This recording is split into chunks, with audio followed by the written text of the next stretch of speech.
Jason Lee Podcast. Welcome back to an all-new episode of the Jason Lee Podcast. I am Jason Lee. I've been enjoying time away now that my back is fully healed and my stomach is also fully healed because I've had stomach and back issues. Which, I start thinking of mortality because everybody around is dying. Right? Yeah. It's really sad. Well, we don't need to bring the energy down. Yes, we're dying. But, you start thinking of your own mortality. Now I'm having a sinus thing. I went to the ear, nose, and throat doctor today. It's the first time in my entire life that I've had my ear, my nose, and my throat checked. The thing about this show is you really can't say anything without people thinking something, right? And I don't know if it's me and my history, but we have come a long way. I just recently went to Miami for vacation and spent 8 days in that sunny city, beautiful sunny city. I missed the condo. I drove by the condo on the beach. I had an amazing time, and it just reminded me that I am that. I forget at times that I'm Jason Lee. I've been going through this thing where I'm like, oh my God, I fell off. My brand is this and that. When really I just ran for office and won. And on top of that, did the award show and all these different things. And I know in my heart that I haven't fallen off. But, I'm in a competition with myself. I like to wake up every day and get everything done. My motto is if I'm awake, I'm working. But the reality is when you're 47 years old, sometimes when you wake, you need to go to sleep and you got to take a nap and you got to take care of yourself. And again, we talk a lot about healthcare around here and healthcare unlocked and all that. It's really important that we're taking care of ourselves, including my team too. We all should take care of ourselves. Rob is still recovering from his bad bitch surgery where he had the liposuction done to his stomach. He's actually at work today with no faja, which is crazy because he's not following the doctor's orders. And his Etch-a-Sketch abs will not come in time for the summer if he keeps playing around. And then what you gonna do? I'm following the orders. The faja was giving me like a little rash under my arm, so I had to just move to a waist trainer. Mm-hmm. But doesn't it give you a lot more respect for all the BBLs and everything around the world that these people go through? It really does. And just the ladies going out wearing fajas to the club, I don't know how y'all do it. It is uncomfortable. But when the women do it, y'all are getting butt tucked, nips pumped in, like the whole thing's lipo here, there. And I will say, let me give a round of applause to my good sis Cardi B. Because, girl, you be flying out the country to get that work done. That butt and be having the hoses and the drains and all this and that. I don't know how you all do it. I'm watching you do it. I have work I want to get done. Yes, I want to get nipped and tucked too, so I want to be a bad bitch councilman. Okay. Either way, shout out to everybody in Miami, from the airport to the planes to the drivers in the cars, restaurants, celebrities, non-celebrities, fans. Everybody is watching the Stockton City Council stuff. And I have to say thank you so much because it feels really good and I feel really accomplished putting my little city on the map where everywhere I'm going from DJ Khaled to Chance the Rapper, just everybody saying, yo, what you're doing in Stockton is inspiring us. And thank you for doing what you're doing because this really is what we all should be doing if we have a platform, if we have the power and the time and the resource to run or put people in office that represent the interests that we and our families have. We have to do it because this world is changing. We're going to talk about it today, and you are the world. And you all of us are subject to these changes. So you either are going to sit on the sidelines and complain or you're going to get in the game. And I did make the major sacrifice to do that. I get sworn in on January 7th. I'm going to take you all along for the ride. And I'm also working with my team to put together my whole digital landscape for next year, where I'm going to start taking people behind the scenes on Snapchat. I'm going to start doing some stuff on live and posting my thoughts on TikTok. And then my personal Facebook page, I'm going to be doing a lot of daily content just to kind of keep everybody connected, because although my body will be physically in Stockton, California, I live on this good old internet, so you'll see me. Lots went on in Art Basel. I have to tell you that I was in Art Basel with no security. And I realized that the Jason Lee of who I have been and what I have done on this good old internet has to have security at all times. I went everywhere. I kind of dipped in and out. I didn't have the pressure of a schedule where you got to go here, you got to go there, because I was on vacation, but I was there for 8 days and it was Art Basel and people were basiling.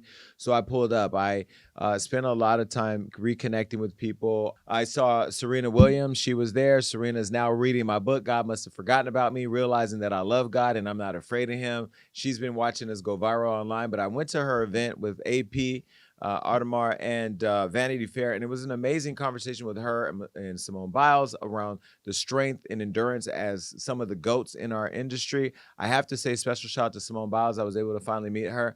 She's so sweet and smart and just inspiring that I'm glad I was able to be in proximity to her because, we hear the headlines of her relationship or this, that, but even how she spoke about her husband and the time they spend together and all those things. And the fact that she is a gymnast is inspiring Serena's daughter, who is a gymnast or soon to be gymnast or whatever. It was really good to see two strong Black women sitting there in a room full of others, talking about the success and the journey that they've been able to achieve. And then I went to see Serena Williams later that weekend at an event that she was having for one of her apps. People may not know, but Serena, on top of being a dominant force on the court and as an athlete, is also a major investor with Serena Ventures. She has her own venture fund. One of her companies, Bumble. Some of y'all out there looking for love on it, or in Rob's case, a late night snack. But either way, she's a major player in the game. And so I took Tiffany over there, Tiffany Haddish. We hung out most of the time on Friday, Saturday, Sunday, and took her over to see her. Then I skirted over to the Soho House Beach Club where I partied with my friend Diplo. I was able to sit up there at the DJ booth and feel like I knew what I was doing. He was managing 4 turntables at the same time. But one thing I love about Diplo is his energy and being able to transition from different genres. So I thought I made an executive order not as a councilman, but as an chief executive officer, that we hired Diplo to do our after party at the award show. Oh, yeah, that's dope. We talked about that, yeah, right? we did for this year, but he was unavailable. Yeah, he was unavailable because he's too damn famous. Diplo's kind of hot too, by the way. I'm gonna leave it there because I don't know his situation.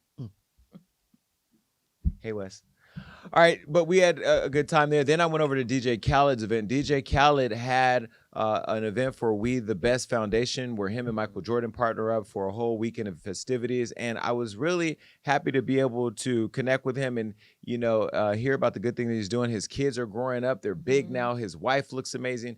And DJ Khaled had a lot of positive words to say about the work that we're doing in Stockton and him watching everything. So anyway, I want to give a shout out to him. And I was looking at comments of you all saying, why are you talking to him when he doesn't stand up for the genocide happening in Palestine, in Gaza?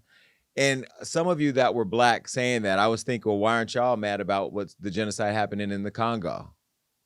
Because social media don't talk about it. It's a lot of us being slaughtered in the Congo right now. We need to start doing our research. I wasn't there to talk about his politics, what he does or doesn't do. I've been very clear to speak up in support of ending the genocide in Gaza because it's gone beyond what it, I think, was intended to be. And I've said that out of my own mouth. Rob and I have both shared those sentiments privately. I think the folks in Israel have had the right to respond and still have the right to respond. And those hostages have the right to come home and come home safely. But we're all tired of seeing babies murdered on a daily basis, and we're tired of seeing families separated from their families who are dying. And at some point, there has to be a real strategic plan to end this very chaotic situation and making sure that aid gets to the people. I mean, it's just a basic right? That people who are in a space, and not to mention this is an open air prison where you can't even really go nowhere. You're stuck in a corridor where you're going to be slaughtered. And that to me is the world should be speaking up more about that. That does not mean that we're anti-Jew or anti-Israel or whatever. I'm pro-peace. I want to get to a place where we don't have slave trade happening in Libya, or we don't have Africans being slaughtered in the Congo, or people being killed over blood diamonds that your queens and kings wear. You know what I'm talking about. But I also had a very interesting conversation with somebody close to the Beyonce and Jay-Z situation, which I'll be talking about later because the internet, baby, the kingdom is on fire. And all of you have been asking me to say something. I want to be very clear today, and you're probably going to want to know where to skip to go straight to the Jay-Z, Beyonce stuff, because that's what y'all be saying when y'all log in. Where's the Jay-Z, Beyonce? You're going to watch this whole show because it's going to be at the end. TikTok, do your thing. I want to be very clear. I am going to deliver the news and give you my opinion on what I think and based on what I know. But I am very disturbed at the whole onslaught of desire to destroy Jay-Z and Beyonce. And I'm going to tell you why. I lived through the era of a Michael Jackson, where that man, if you read my book, was somebody who came to my hometown when we had a mass shooting, who I pursued when I got home. I tracked him down on the phone. And what Michael Jackson said to me on the phone, which I put in my book, is you have an aura about you and I can feel it through the phone. There's something special. I always took that with me. And what I know for sure is that the entertainment industry has been my vehicle to live out the dreams I have of just really digging into the celebrity culture. So for me to now be in it and every week have to talk about the most craziest, wildest stories, it's been very perplexing because on one hand, I love the culture and I love Beyonce. Like everybody that knows me knows from day one, I love Beyonce. So this weekend, it was really hard to talk to people close to them who believe that I am out to get them or I'm out to destroy her, and that she and he believe that I am intentionally out to get them. And so I'm going to use my platform to speak my piece. I have not been contacted by Jay-Z or Beyonce, but it really bothers me at the idea that, like, you know, I've fallen in love with this woman as a fan, and then now she may believe that I don't like her, that I'm doing things intentionally to hurt her family. And there are young children involved. And again, we'll get into that more later on down the road. But it has been a week. And I'm going to tell you, this news cycle this week, does it seem like it's getting crazier? Crazier and crazier. In all industries. When you're in your personal time, do people talk to you about these topics or what they see on the show? Because they see you on the show, clearly. And everyone's like, what does Jason know that he's not saying? Everyone always wants to know through me what you think. I'm like, And now everybody walking up asking me to see my stomach. Thank you very much. Well, if he has a faja on doing it the right way, you won't be able to see his stomach. Okay. I'm really interested in seeing how they sketch these abs in, by the way. Because if it works for you, Hey, Lord knows. I'll be over there in Turkey or wherever you went. Okay. Beverly Hills. You know what's funny is I was in Miami and I went to the lounge because I wanted to have breakfast, you know, and I went to the Centurion Lounge for Amex, which if you spend a lot of money on Amex, you end up getting points where you earn going into the Premier Lounge. That is my life, okay? cool. But when I talk about these things on Facebook, I don't think about what my constituents in District 6 are reading, you know, because it probably doesn't look relatable. But this is where I tell everybody I'm going to be who I am, and people know who they elected. I worked hard to go from the slums of Scribner Street, where I lived and struggled, right? And Sutter Street and Park, where when I say the slum, meaning like it was for me as a foster kid, as somebody who didn't have much. It's not necessarily the infrastructure of the housing. It's like the life I was living with no money, enough money, 50 cents to get on a bus, you know, maybe a couple dollars to go and buy a snack, to be able to go into the Centurion Lounge. That to me, the reason why I share those things is because everybody can do it or should have the opportunity to do it.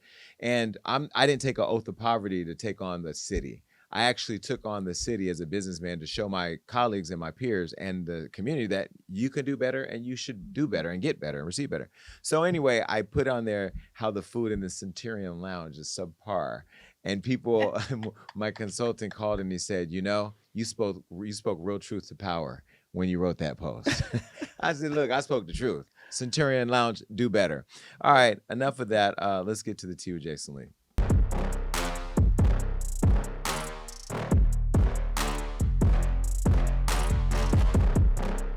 Well, there was a delay in the show because Johnny was probably applying for Grindr. Let me tell you what happened this morning before we even get to it, because I totally forgot about this. You know, my staff, they all want to be digital influencers. Marina's the best at the behind-the-scenes stuff. Keisha's trying to learn from her while Keisha's creating her own luxury brand. Then you have Johnny, who is showing you how he's getting hip-hop abs once a week doing It's sit-ups. from Twink to Tank. That's the series. No, twink to twunk. Get the terminology right. He said tank. Johnny wants to be a twunk. Well, either way, you know, I wake up and I don't monitor my staff's social media because, quite frankly, by the way, you guys did a very inappropriate thing on his birthday. Yeah, I saw that.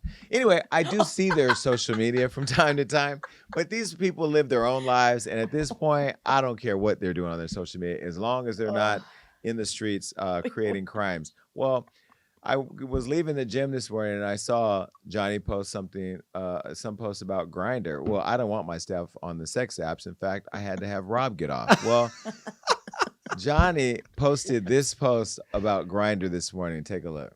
Has less than 150 full-time employees right now. And so we are very efficient. You know, our revenue per head is very high. It's over $2 million per full-time employee. And that's something I'm really proud of. I'm a really, really big believer in super lean organization. Well, if you saw at the bottom of the post, he said, if you hear the Grindr app go off on his phone, it's not a hookup. He has a new job at Grindr because $2 million a person is a lot. This is why we have to be very careful with social media. Number one, your boss is watching. Number two, you probably shouldn't have a job where you're actually talking about how excited you would be to leave that job to go get another job, especially when you have somebody like me at the helm of the ship in the midst of strategic planning for next year, which we're talking tomorrow about strategic planning. I DM'd Johnny and I said, you misunderstood that post. I'm going to read it. Hold on. That's how much money the company is making per employee, not how much employee is making. What he's saying in essence is, to me, is that I'm not making as much money per employee and need to reevaluate my business model as a tech company. So Johnny was like, oh my God, this is like business 101. Thank you, boss, for telling me what he meant. I'm sorry. Then he went ahead and posted this video. So I got that last post wrong. It's $2 million of revenue per employee. So now I gotta, so now my boss just commented on that, giving me some business 101. And it ended with good luck at Grindr. I said, well, good luck going to Grindr, you know?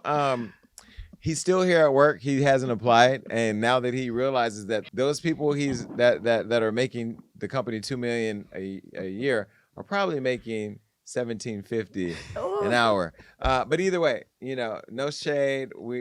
Johnny's still gainfully employed, but you definitely bitch, you trash. Stay off the internet. Things are just so crazy right now with the way the world is working. In fact, people who work for this job are in trouble on day one because Trump is saying that on day one, he's making all types of plans, including working with Elon Musk to make all the work at home people go into the office. You know, I thought about this because I was like, you know, what would Elon do as it relates to my company? You know, my staff do work from home. Some of them, Marina and Johnny, don't work from home all the time. But, you know, most of my staff work from home, but maybe they should be in the office. Would that drive performance? I don't know. What I also know is that Donald Trump is going to be driving a lot of people, not only to the office, but some of y'all out the country. And I have to tell you, while I'm not going to be one of those not my problem people, some of this stuff is not my problem. And I will tell you, I am sleeping peacefully at night because I'm not letting Agent Orange rent no space in my head. I know how my vote was. I'm going to move forward for the next 4 years and focus on my city while the whole world is set ablaze. But I do want to remind all of you from the beginning that you don't get to say, not me, not me, not me, because y'all were all screaming, why the black lady who locked all the blacks up? Why the black lady who ain't black? Why Kamala, not Kamala? Why? Y'all all thought it was a game, and there are consequences with elections, and baby, we're just a little over a month away from Donald Trump being back at the helm as the president of the United States. We're a little over 1 month away from Donald Trump being sworn back into office for a second term as president of the United States of America, and his day one plans are frightening. Now, aside from Trump wanting to declare a national emergency to weaponize our military and mass deportation of illegal immigrants on day one, which he's calling illegal aliens, not even illegal immigrants, on day one of his presidency, he also wants to end birthright citizenship, which affects American citizens that were born in this country.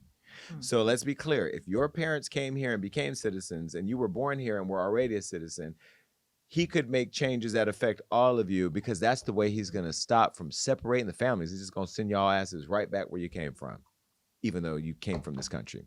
Now, in his interview with NBC's Meet the Press, Trump had this to say. 4 million families in America who have mixed immigration status. So I'm talking about parents who might be here illegally, but the kids are here legally. Your borders are You're talking about separation. Yeah, well, I mean, there are two aspects to this. Your borders are, Tom Homan said, they can be deported together. Correct. Is that the plan? Well, that way you keep well, I don't want to be breaking up families, so the only way you don't break up the family is you keep them together and you have to send them all back. Even kids who are here legally? Well, what you going to do if they want to stay with the father? Look, we have to have rules and regulations. You can always find something out like, you know, this doesn't work, that doesn't work. You promised to end birthright citizenship on day one. Is that still your plan? Yeah, absolutely. The 14th Amendment, though, says that, quote, all persons born in the United States are citizens. Can you get around the 14th Amendment with an executive action? We're going to have to get a change. We'll maybe have to go back to the people but we have to end it. We're the only country that has it. Through an executive action? You know, we're the only country that has it. Do you know, if somebody sets a foot, just a foot, 1 foot, you don't need two, on our land, congratulations, you are now a citizen of the United States of America. Yes, we're going to end that because it's ridiculous. Through executive action? Well, if we can, through executive action. I was going to do it through executive action, but then we had to fix COVID first, to be honest with you. We have to end it. Not going to say not my problem, but y'all voted for it. Technically, all of our families were born in Africa. Technically. So does that mean that we're all going to get deported? I hope not. When you hear this nonsense about, I mean, I do think, again, immigration is a thing we've never been able to figure out as a country, and we should, if you are here without going through the established process, you should go back where you came from. And that isn't just to Mexico. That's to Africa. That's to India. That's to Croatia. That's to Russia. That's to anywhere where you come from. Because a lot of people come illegally from Canada, who come from Poland. They come from all over the world, right? But when you hear this rhetoric, what do you think? It's ridiculous. And there's like, one, he's spouting so much misinformation. America is not the only country that offers birthright citizenship. There's, I think, upwards of 80 countries that offer some form of birthright citizenship. So that's just a complete lie. And like, he just continuously says things that don't make sense, and people allow it to slip through the, like, under the radar because they just believe anything this man says. And I think it's absurd. And the fact that he's willing to say that he's ready to start just changing things that are in the Constitution willy-nilly. Where are all these people who are like so-called patriots who are fighting for the Constitution? And this man is sitting here saying he wants to change it on day one. Now, granted, I think what people like about Trump is he tells you who he is. He's very clear about that. He's a disruptor, very much like I am to the city of Stockton. So I understand people who want change, they really do feed off that energy of, well, he's going to do it. He's going to make it happen. But there's things that he's proposing, even when we get to the tariffs, that are going to affect the average person. So like for me, flying through airports, going to Centurion lounges, I know that's not the reality of every working class person who has to negotiate whether they feed their child, pay their rent, or go to the doctor. I went to the doctor today just to get my ears, nose, and throat checked. Why do you laugh every time I say throat? Why? That's the point. Hey, $1,200 What? to this specialist for my ear, nose. $1,200. it wasn't covered? No, I guess not. I had to pay it. But my point is that everybody, like, healthcare in this country is a real significant. Well, We'll talk about that later, I'm sure. well, that's on the next thing. But it's a real issue, and people are struggling out here. And you know, I'm thankful that as much as I'm benefiting from the hard work that I've done over the years, and Rob saw me struggle. So it's not like I just like got here, right? I am still grounded because my family and friends are still on the ground, and I know what is happening as it pertains to people who are struggling. But you know, these families who come to our country, not everybody comes here because they want to be murderers, rapists, killers, all the things that have been depicted by Agent Orange. There are people who are fleeing their country because they're being murdered by their leaders, or they're somehow not being able to participate in rights and discussions around the best interest for them and their children and their family. So we have to think about, you know, that it doesn't mean that United States should be a dumping ground for anything that wants to come in our country, but we should have processes that work for people. And for some of these people who were born here, they were born here, so they were born into citizenship. Well, Trump don't care because Trump did say, however, that he wants to work with the Democrats to keep the dreamers in America, undocumented immigrants who entered the United States as very young children and then have since grown up in America. In the sit down, he also said that he would not seek to impose restrictions on abortion pills. When asked to make a guarantee, he added, well, I mean, things change. So he's telling you that he's going to do things, but things could change, and he may not do it because he may change his mind. And when he talked about the dreamers, he said he would work with the Democrats to figure out some process, but at some point they're on the table too. And again, I've said from the beginning, you know, with the eradication of DEI, fighting to keep books out of schools, to educate people on the real true history of this country, you know, and the way that they're cleansing the country, it's almost as if they are trying to purify and go back to as much whiteness as they can. That's just my own opinion. I'll say allegedly. Allegedly. We know what it is. Well, Trump also said that Ukraine should probably expect less aid when he returns to the White House. And he also echoed his promise to not cut Social Security nor raise its eligibility age. However, he did say that he cannot guarantee that he won't raise tariffs on imports from major U.S. trading partners, which means his signature promises on the campaign trail, which was to end inflation and lower prices, are complete bullshit. Because we all know that when you add those tariffs, they're going to add a price that you, the consumer, us, the Joe public, have to pay. Now, he's banking on you all being dumb and not paying attention. And there's a lot of you saying, I'm still going to get my stimmy. Well, let me explain to you how you got the stimulus. You got the stimulus as a result of there being a global pandemic where a lot of people died. And you weren't able to leave your homes. You weren't able to go to work. A lot of your jobs changed. A lot of businesses went away. It really crippled our economy, and it made it impossible for us to travel around the world to be with our loved ones.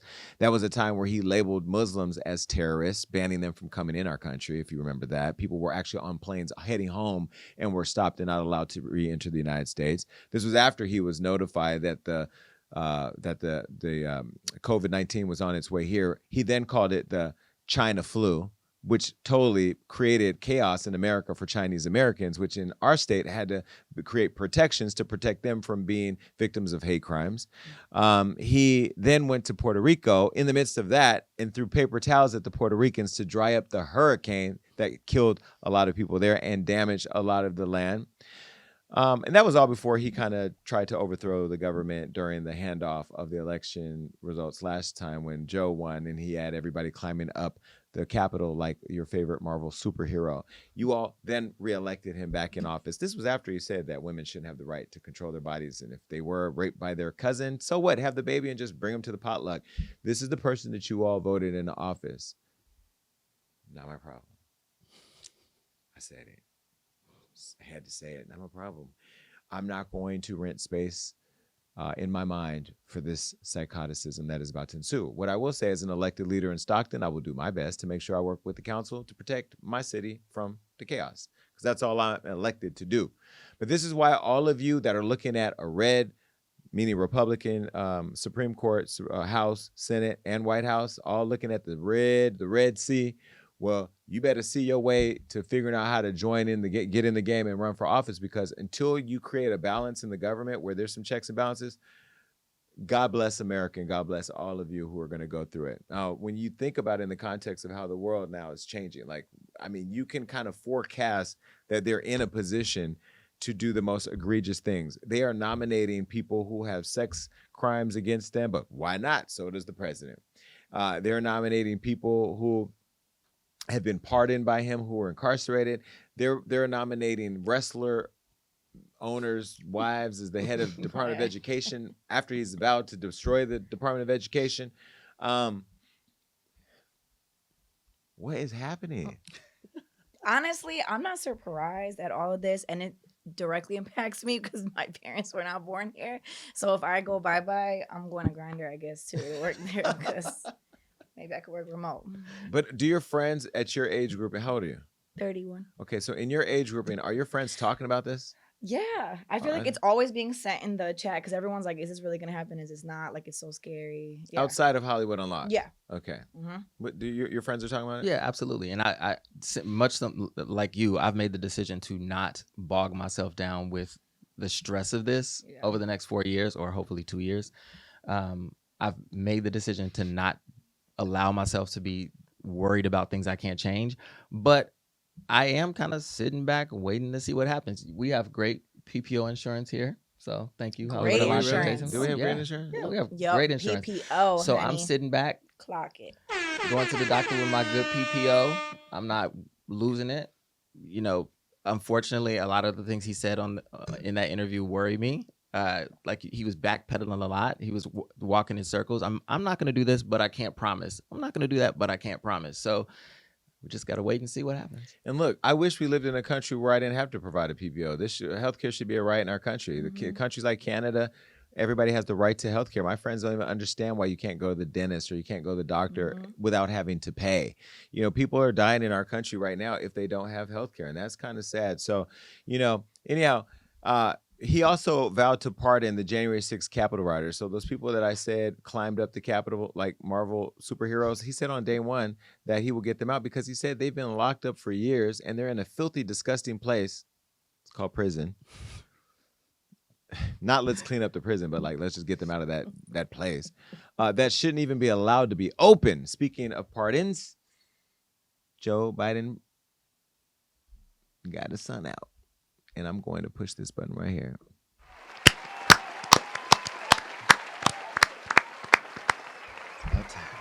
In fact, Joe. Oh my God! I'm going to give you your flowers because if I was in the White House, I would have did it too. I would have also pardoned all the 10,000 people in prison for federal marijuana charges because you can. But at this point, I mean, he's doing everything and Joe Biden can't. President Joe Biden caught mixed reactions, though, when he pardoned his son, Hunter, because he initially had said that he would never do it. In fact, in September 2023, Hunter was indicted on 3 federal gun charges in Delaware. And in June 2024, he was convicted on all 3 felony counts, facing up to 25 years in prison. He was indicted in December 2023 on 9 felony counts of tax evasion in California. And he pled guilty in September of 2024 and was due to be sentenced on December 16th, facing 17 years in prison and $1.3 million in fines. However, weeks before the sentencing in all the cases, Hunter was pardoned by his daddy. Now, let's be clear. When he was running for office and said that he would not pardon him, that was while he was going through the process of getting convicted. He never said, I don't believe he ever said, I will never pardon my son, right? I think he said he wouldn't get involved, yeah. Well, what's good for the goose is good for the gander. So y'all voted him in. So Joey could do whatever he want. And yes, I got invited to the Christmas party and Rob and I are going. And I'm going to walk up to him and say, can you please pardon me on anything in the future in case some shit goes down for supporting your ass? Well, Trump called Joe's miscarriage of justice an embarrassment to the world because how dare you do what I do? Look.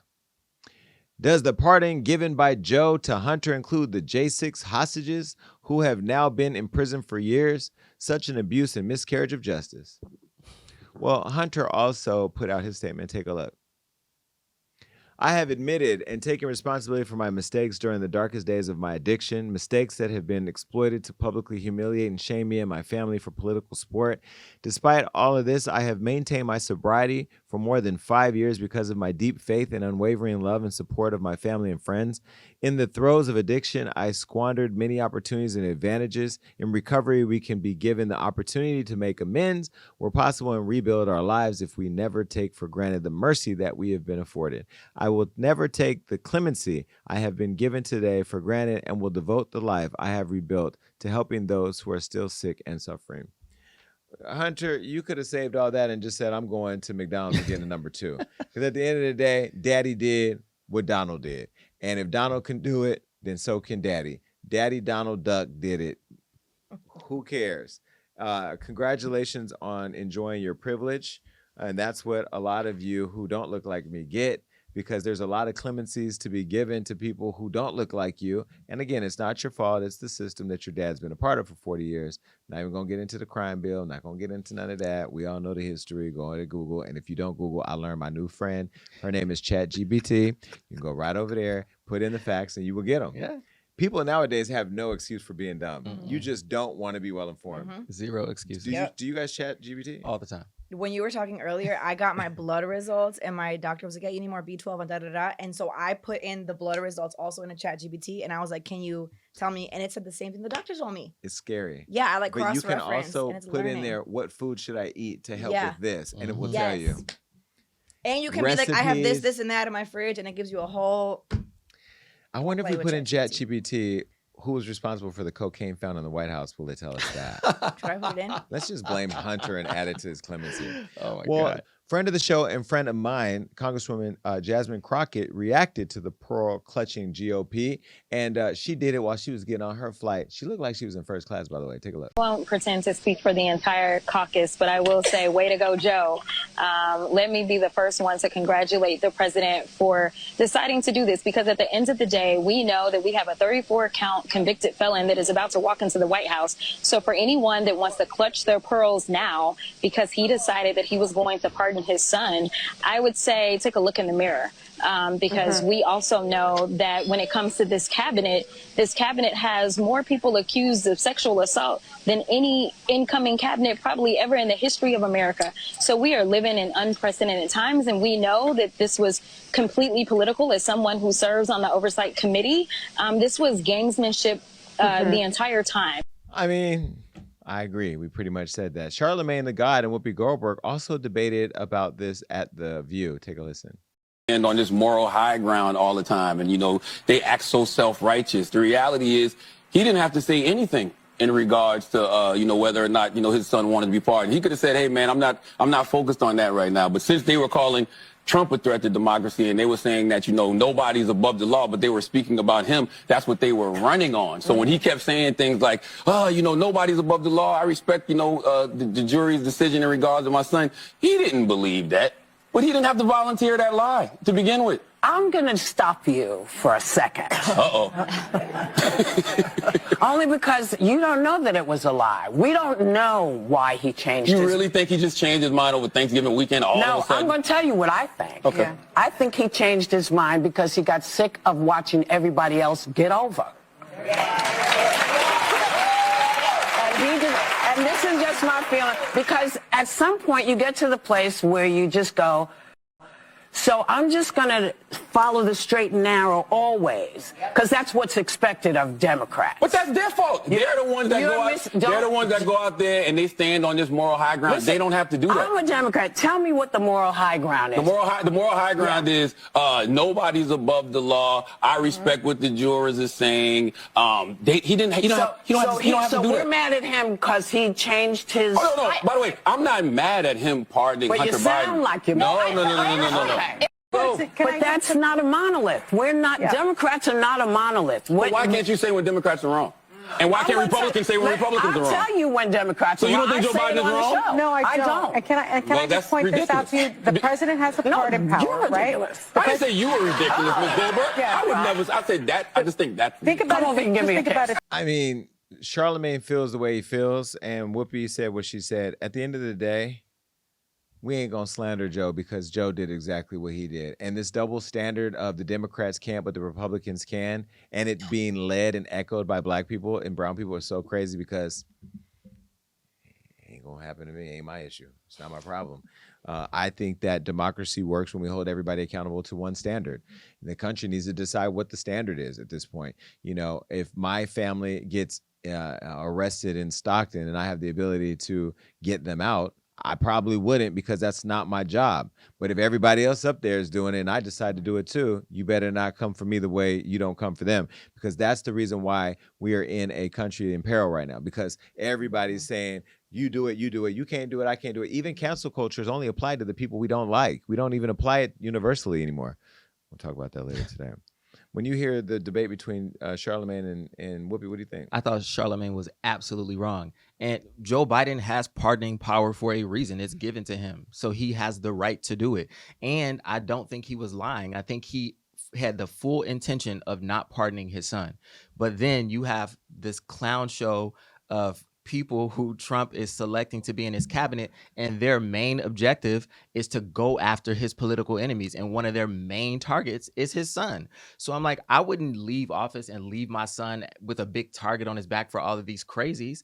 And on top of it, you have Trump, who pardoned Jared Kushner's father and then is now making him the ambassador to France.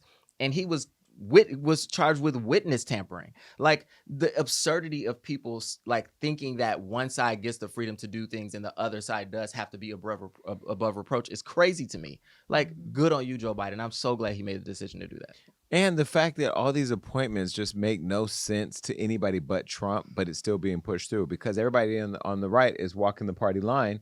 And I understand it's the first time in a long time that they've had this kind of power. You got Mitch McConnell, the former Senate leader, passed out and falling down, basically dying on camera, but they still propping him up there to talk, Do I have immunity as a city councilman from this government coming to get me? I don't know what's going on. He could throw me in jail, right? Well, Gavin Newsom's, trying to gather funds so he can continue to sue the federal government if they try to come to California and infringe on people's rights. So Gavin, we'll see. Call me. TikTok, do your thing. All right, enough with you. Let's move on. All right, this news story has captivated the world. The United Healthcare CEO was murdered in New York City in broad daylight, right in Midtown where we be at. Okay, I don't be at that hotel, but I'm down the street. Well, he was murdered. His name was Brian Thompson, and he was gunned down near the Hilton Hotel in Midtown. I've stayed at this hotel many times. Great room service, crazy getting to the rooms, nice little restaurant there. Well, anyway, he was killed right there in Midtown, New York City, and the suspect immediately fled the state. Now, he left walking away with a mask on and a backpack, and then hopped on a bike and then drove off towards Central Park. Now, NYPD officials launched a manhunt and released the chilling photos and a $10,000 reward. You may have seen this. Take a look. This is the suspect right here. And this is what they had put out first. Of course, by now you've seen him. We've seen the video. That top right box was the actual video of him walking up on him from behind, shooting him. The man didn't even know he was getting ready to die. Well, as the news went national, so did the alleged practices of UHC, United Health Worker, and its CEO. Now, before his murder, Brian Thompson was under investigation by the Department of Justice for insider trading. And a little over a year ago, United Healthcare was also sued by the estates of 2 deceased UHC patients, alleging that the insurer used an AI program to deny and override doctor-approved claims for sick and elderly patients. Now, I will say as a full disclaimer, we have Healthcare Unlocked, and one of our providers. One of our providers is United Healthcare. And this is one of the providers that we use in order to help low-income families get access to quality care. And so this hit really close to us because we're, in that system. But we also know, going through our own experiences, that this industry is shady. I recently posted a video saying that I was going to sue one of our partners. And in case you were somewhere asleep or shopping or at the Centurion Lounge, take a look. Listen, I know that everybody says I've evolved and I've grown, and yes, I've done a lot of work. I'm sober, I'm in therapy, and I'm just not wanting to go viral all the time. But I also don't want people to think I'm soft. So if somebody screwed me out of $5.28 million, how should I handle that? Let me know. Asking for a friend. Well, we realize it's a little over $6 million, so let me just correct that. But either way, now we have to sue this company, and we haven't put their name out there yet or put out exactly what they did. But we know that shady stuff does exist in these health insurance companies because this company was valued at $450 billion. This man was a CEO of a $450 billion company. My company is only valued at $50 million, moving towards a $65 million valuation. But I take security, and I'm telling you, the type of security I would have if my company's worth $450 billion, I'd have Secret Service men in black. They'd be waiting at every angle of every entrance to get you if you tried me. He was just walking down the street willy-nilly. That's a word that he used. Well, the lawsuit that I was telling you about for the elderly patients claimed that United Healthcare knew that the program was mass denying claims and did nothing to fix it. Now, United Healthcare has denied 1/3 of the claims filed, more than most insurers. And these reports only further the speculation that Brian Thompson's murder was personal. Now, I'll stop and say, when I saw this go down, a couple of things went through my mind. First, I thought, this world is really crazy. Like, somebody can walk up on you broad daylight in front of people in New York City. If you've never been in New York, there's people everywhere with a gun and a silencer, kill you and walk away. The other thing, I thought that if he was on Grindr, you would have probably hooked up with him and he would have killed you because that's your type. And I think it's also important to note, Rob has made the murderer his screensaver on his computer. A shirtless photo. Oh my God. That I sent to him, by the way. I already had it. Oh, okay. Well, either way, like when you look at this whole scenario playing out, was it chilling for you guys? For sure. That's so scary. But I feel like at the same time, he's like the modern day, like Robin Hood, because there is something I do feel like that needs to change with all insurances, healthcare, auto, building insurance, everything.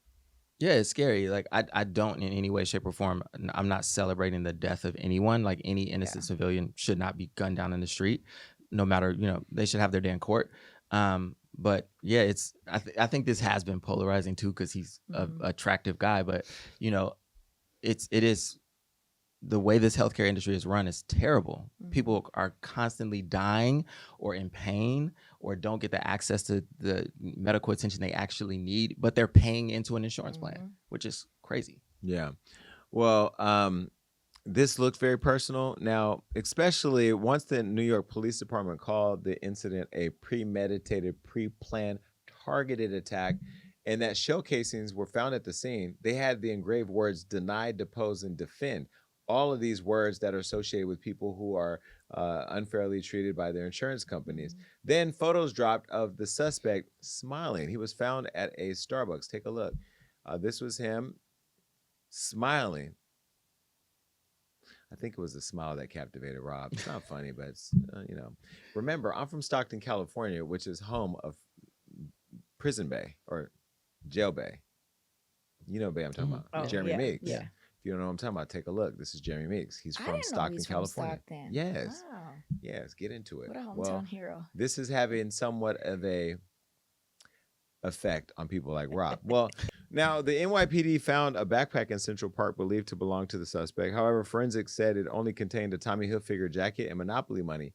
Now, clearly he's using all these different, he's a smart kid. The guy has a bachelor's, a master's. I mean, he's well educated. I went to his Twitter. He's one of those valedictorian. He's one of those people that is hyper vigilant about what he believes and is very like one of those people that addresses conspiracy theories and all those type of things. When you looked at kind of this all unfolding and the Tommy Hilfiger jacket with the Monopoly money and all that, what do you think? I feel like this feels out of a Batman movie, and he's a smart kid. He comes from a really great family, and I read his like almost 250-word manifesto. I don't know if we're gonna get to that, but that's really crazy because his mom like basically deteriorated, and he blames United Healthcare. But talk about what was in the manifesto because I haven't seen it. Basically his mom had like back problems. She spent like hundreds of thousands of dollars on a surgery that they said that they would cover. They ended up not covering it, and then they kept giving her stuff that actually made her worse and changing the deductible rates and all this stuff. And so he basically just said like, we have to, he was the CEO, but I have to be my own CEO of my life. And he mentions like Martin Luther King and Gandhi and was like, they said nonviolence is a thing, but like we can't continue, to like support this type of like capitalism and these type of companies. And so he basically stood on business and was like, I'm not apologizing for what I did. And he's only 26 years old. Yeah, he's young. Now, what is this? He's supposed to be releasing a YouTube video? Yes. Today or tomorrow. I don't know when it's dropping, but it was on his YouTube. There was a countdown clock, but I don't know if the police are trying to take that off. So stand by. Well, listen, 2 days into the NYPD manhunt, the FBI joined in and offered $50,000. Now, let me just bring this to a head. He was found in a McDonald's hanging out. I guess there was an issue with his ID. Well, they found the alleged gun, Allegedly. with the silencer, the manifesto, the whatever, all the things. They found all of the things on him. What I was concerned about, they even found these fake IDs that he used to stay at the hostel that he was out. I never thought for a minute he would get away. There's too many cameras these days. It's just, there's too much, right? Why was he using an ID at McDonald's? That's what I'm saying. It feels like he wanted to get That's what they caught say. so that he can get the message out and so that people can continue having this conversation. It really does. Like, if he was smart enough to get away with the crime in New York and then he allowed himself to be put in a situation where he was found just sitting at McDonald's, it almost feels like he was trying to get And caught. so now this makes him a martyr. Yeah. Correct. Now, he was caught in Pennsylvania at the McDonald's. Here's a photo of him eating right before his arrest. Craziness. Now, an employee and customer had tipped off the police who arrested the 26-year-old. His name, again, is Luigi Mangione. Now, police also recovered a semi-automatic pistol with what appeared to be a 3D printed loaded receiver with a metal slide and silencer, plus written admissions about the crime. Lewis also was charged with the murder of the United Healthcare CEO, Brian Thompson, and new mugshots have been released. Take a look at his mugshot.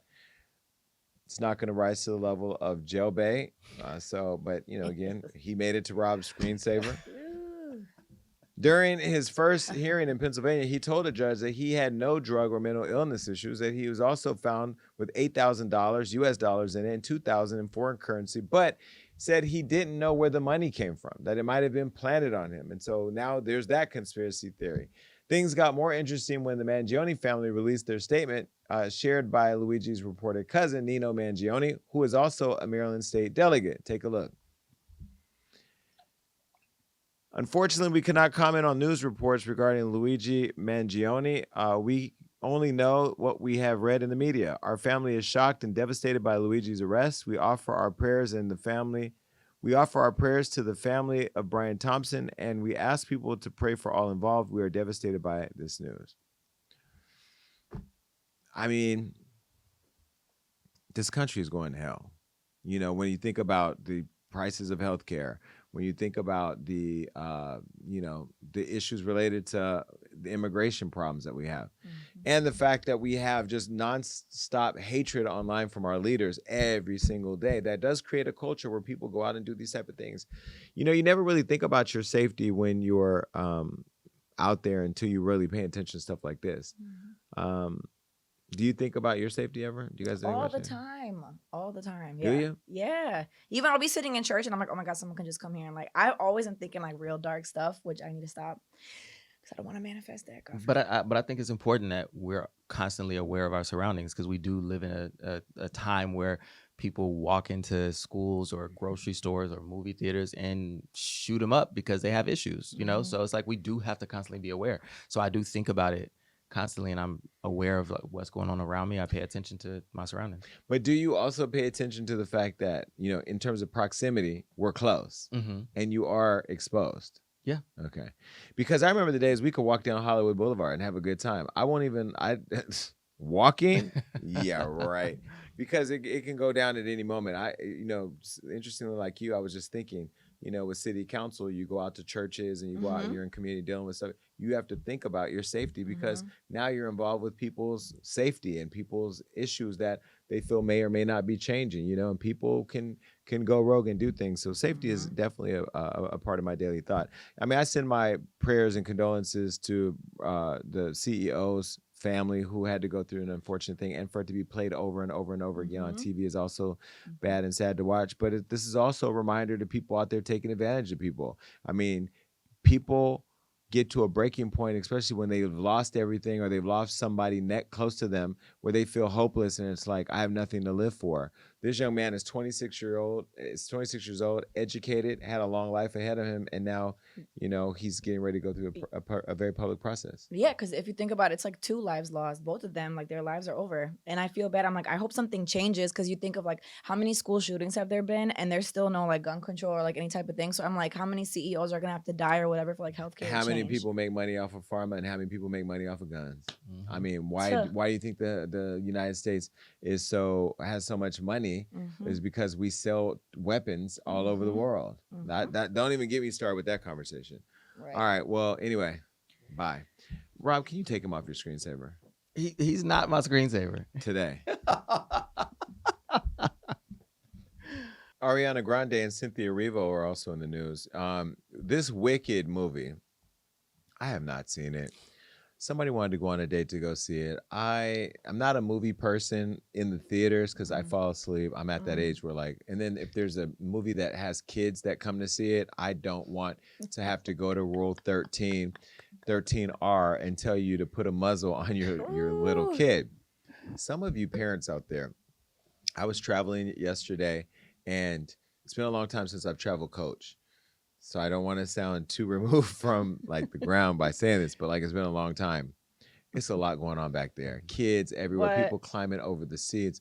So I won't be back, but I will say that I don't go to movies where there are lots of children, because they're screaming and acting out. And this Wicked movie has you all acting crazy. I don't even know the storyline behind it, but everybody's saying how phenomenal it is, how beautiful it is. Y'all done put green paint on Miss Erivo. So, you know, she's technically still a black actress in the movie, but she's a green actress nonetheless. Well, Wicked stars Ariana Grande and Cynthia Erivo have not only been trending over their whimsical performances in the new adaptation of the Broadway musical, but over their dramatic weight loss. Now, fans online began reporting dramatic images of Ariana and Cynthia even before Wicked filming began in 2022 versus them at the movie's premiere last month. Now, listen, I'm going to show you a photo of this, and then we're going to weigh in on it. Okay, so here's a photo of them before and after. Okay. Jesus. It is so dramatic. Okay, now, let me first start by saying that we never know what people are going through. So I want to first start by saying that I'm not going to add to shaming them. I think they're both beautiful young women. I have to say, Cynthia, I have seen you out and about, and you know where I've seen you. I'm going to leave it at that. You are phenomenally talented. I have been sleeping on you. I knew you could sing, and I knew you were a good actress, but baby, y'all got to put some respect. We have to put some respect on Cynthia Erivo's name, and we need to elevate her name in the same conversations we're having with the, I'll put it out there, you can have an opinion about it, but the Viola Davises of it. I mean, Viola she stand on her own stool. She ain't sharing it with nobody else, maybe Meryl Streep. But Cynthia is up there in terms of acting chops and vocals. I've been watching on YouTube all her performances, performing with symphonies, whatever.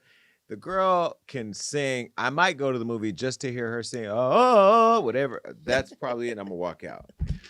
But I'm not going to shame them for their photos. I've had my own past with Ariana fans. Y'all already know me. I'm not even going to go down there where I have body shamed Ariana in the past. And it was somewhat misogynistic.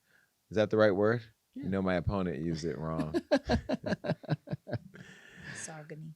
But I won't do that because I don't know what's going on. And, you know, I've done Ozempic and Mounjaro. I don't know if it's that. I don't know if it's stress. I don't know. Life is life. And people are going through things right now. They both are still very beautiful. Mm-hmm.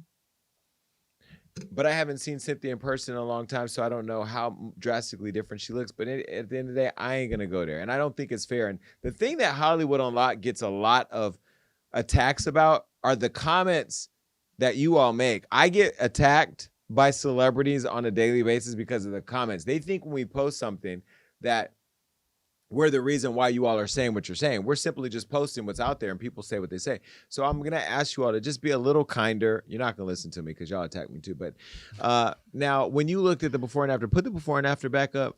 When you see the before and after, is there a reason to be concerned? I don't know if there's reason to be concerned. I think that they just came off of shooting a 2-part movie, which was insanely taxing on their bodies. They were swinging from harnesses, wearing corsets. They then went on a massive press tour, traveling the world in different countries every other day. Like, these are 2 extremely beautiful, talented women, and I don't think that we should be judging them for their appearance. We should be like giving them credit for their talents. And I feel like they were already very small and petite to begin with. It's not like it was like too drastic of a change. I mean, they are, more thin now, but Cynthia is tall. Mm-hmm. I mean, she was Ariana standing is. behind me at a party, so I know exactly how tall she is, her and her friend. But nonetheless, she was there and stunningly beautiful. I love a woman who, especially a black woman, who can just shave her hair in full confidence because I am not my hair. You should be able to do whatever you want with your hair. And she's beautiful and super talented. Mm-hmm. But yeah, I mean, a grueling schedule, 2 movies. Mm-hmm. Well, in a new interview with French content creator Sally, Ariana emotionally responded to criticism, leaving Cynthia to hold her hand. Listen. So overwhelming for women to always look perfect. How do you deal with that? My goodness. Yeah. I'm not gonna. It's okay. It's okay. It's just. It's a good question. Really good question. Thank you. Because I've been kind of doing this in front of the public and kind of been, a specimen in a petri dish really since I was 16 or 17, you know? So I've heard every version of it, of what's wrong with me, and then you fix it, and then it's wrong for different reasons. But that's everything from, you know, even just the simplest thing, your appearance, you know, that you're young and you're hearing all kinds of things. It's hard to protect yourself from that noise. And I think it's something that is uncomfortable no matter what scale you're experiencing it on. Even if you go to Thanksgiving dinner and someone's granny says, oh my God, you look skinnier, what happened? Or you look heavier, what happened? It's like, that is something that is uncomfortable and horrible no matter where it's happening, no matter the scale it's happening on. And I think in today's society, there's a comfortability that we shouldn't have at all. Commenting on others' looks, appearance, what they think is going on behind the scenes, or health, or how they present themselves. You know, there's a comfortability that people have commenting on that I think is really dangerous. And I think it's dangerous for all parties involved. I'm really lucky to have the support system that I have, and to just know and trust that I'm beautiful, you know. Thank you. You are. And so are you. Thank and so you. are you. Yeah. But I do know what the pressure of that noise feels like. It's been a resident in my life since I was 17. And I just don't invite it in anymore. It's not welcome. I have work to do. I have a life to live. I have friends to love on. I have so much love. And it's not invited, so I don't leave space for it anymore. I remember when I started losing weight, you all were saying, not all of you, but some people were saying, oh, he has HIV. Oh, he's on crack. Oh, yeah. Do you remember? They were saying the craziest things. Nah, I had surgery and got my life together and still keeping my weight off, by the way. Just, although I am up 9 pounds.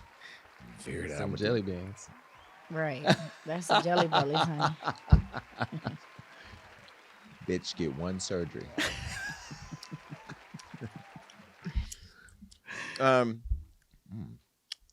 What flavor was that? Popcorn flavor one. Ooh.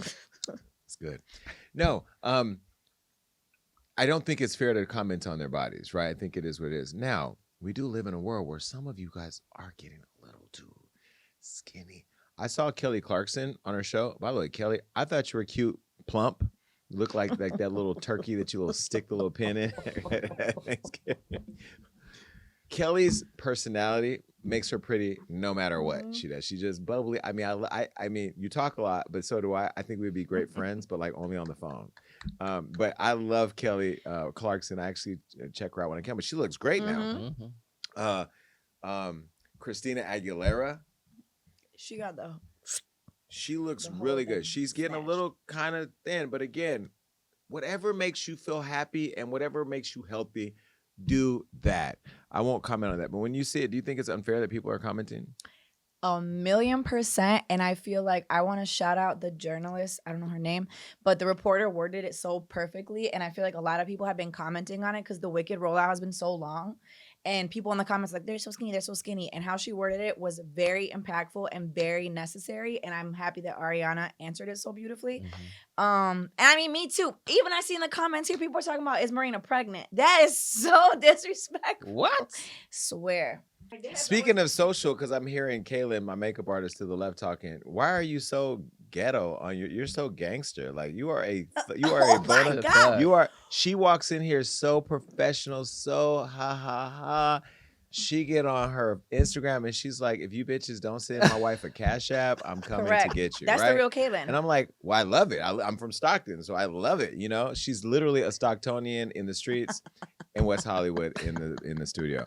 No, yeah, I think it's rude to comment on people's bodies like that. Now, I will tell you, me and Rob, oh Lord, we do have a former friend who posts his body all the time. I knew this was going here.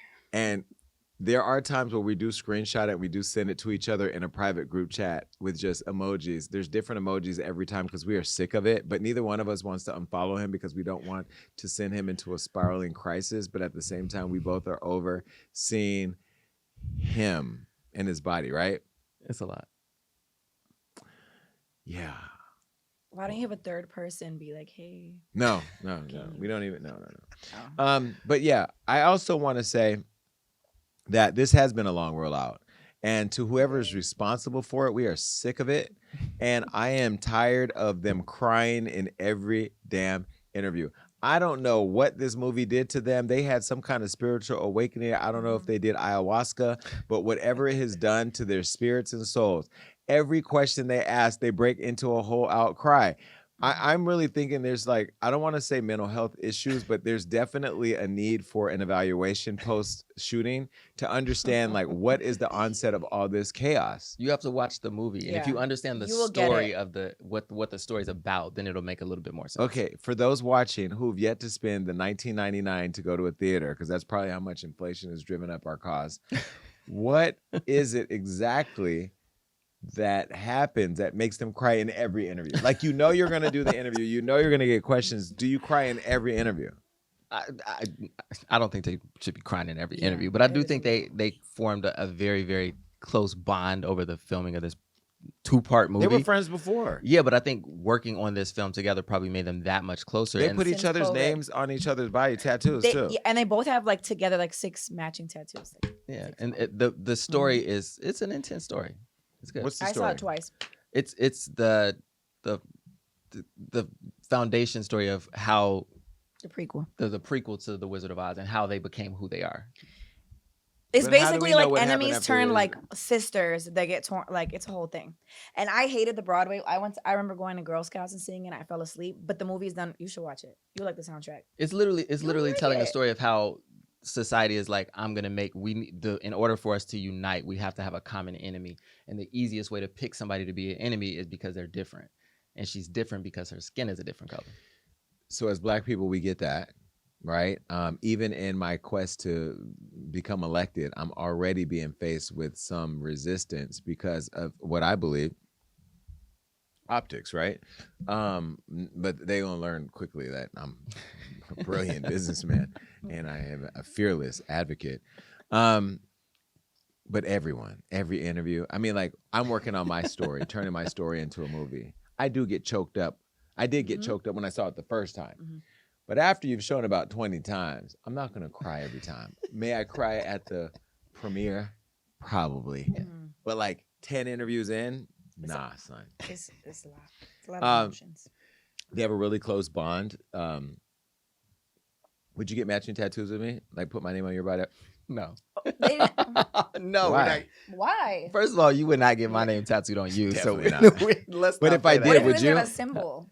A best friend symbol. Yeah, like, no, what if me, you, and Calvin, and all our friends in the shit show chat, we all got each other's names like tattooed? a shit emoji tattoo? No, definitely not. Oh my God. All right. Well, listen, congratulations on a successful movie. And this one right here, again, let me go ahead and give you because Ariana, I'm not leaving you out to be shady. We already know you can sing. You're the baby Mariah, even if you don't want to accept that, but that is what it is. But this one right here, Cynthia, you are special. Maybe you could perform at the Impact Awards. Imagine that. All right. Goodbye. All right. Well, congratulations to the game. He's a new father. Sorry, the wrong button. First of all, Chenise, you know I love you. Hey, Chenise. She's so beautiful. She came to our birthday party last year. I don't know if you remember her. She was there. She's a baddie. She came. I forgot what she. Oh, yeah. She came. I came with another friend. I can't remember off the top of my head. Anyway, who knew that Evelyn Lozada's daughter, Chenise, was hooking up with the game? Well, anyway, they announced that they have a new baby. Now, although we're all excited for it, there is some shade here because back in June, Evelyn's daughter, Chenise, announced that she was expecting her first child, but she didn't reveal who the father was. But then social media street swore up and down it was game because, you know, you guys are the FBI, which is interesting because his ex and his child's mother, Tiffany Cambridge, who was a friend of Evelyn Lozada's, take a look. This is Tiffany holding Evelyn's stomach when she was pregnant before, and then Chenise is there with Shani. Well, this industry's small. People are friends. I don't see anything wrong with that because she is not beholden to his baby mom. And Tiffany's, I love Tiffany. I haven't seen her in a long time, but you know, I'm not gonna say we're friends as if we hang out all the time, but like I love her. She loves me. When she sees me, it's all love. And I'm cool with Game, even though his shady ass hasn't come to the show. You know, but either way, people fall in love or people have situations and they're all grown. And if it's consenting, who cares? Well, Chenise and Evelyn were called out on social media for betraying Tiffany, which is crazy. But Evelyn called Cap on the rumors and said this. Take a look. If I was in a photo with somebody 10, 15 years ago, it doesn't mean that we were friends. It doesn't mean that we were best friends. It doesn't mean that we dated. You can be in a photo with somebody or you can share space with somebody, and it's not what people make it out to be, which is true. But it could also be true that you knew your daughter was dating the game or at least hooking up with them.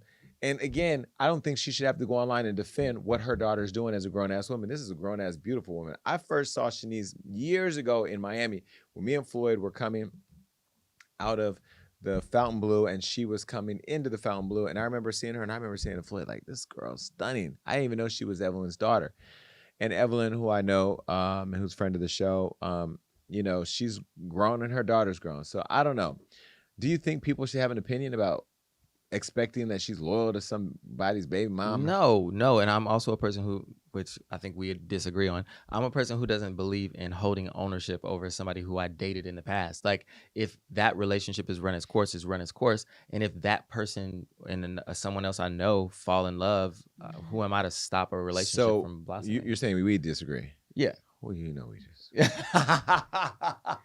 So you mean to tell me if one of my exes 10 years later, me and my ex now have been broken up for 9 years, you ended up seeing him and wanting to be with him? No, see, I wouldn't do it because I know how you feel about it. So, but for me, like I'm But not if you knew that I didn't care, would you think it would be okay? If you didn't care, if you were like, oh, a person who doesn't care like that, then sure. Like if we meet 10 years down the line. Even if you're best friends with the person's ex, it's not weird to you? No. I've had a friend hook me up with their ex.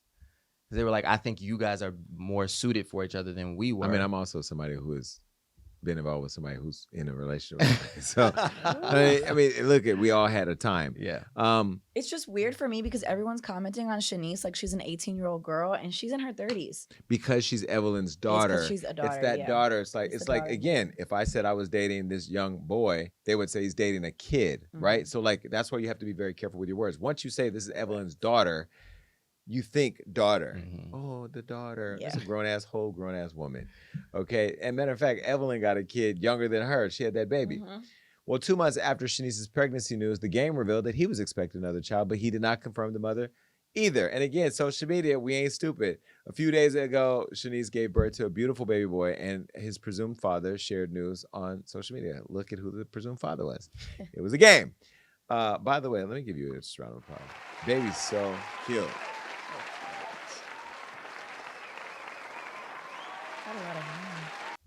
But why y'all lie? I just want to push the mama emoji. Congratulations on the baby. Well, Evelyn Lozada, who's now a grandmother.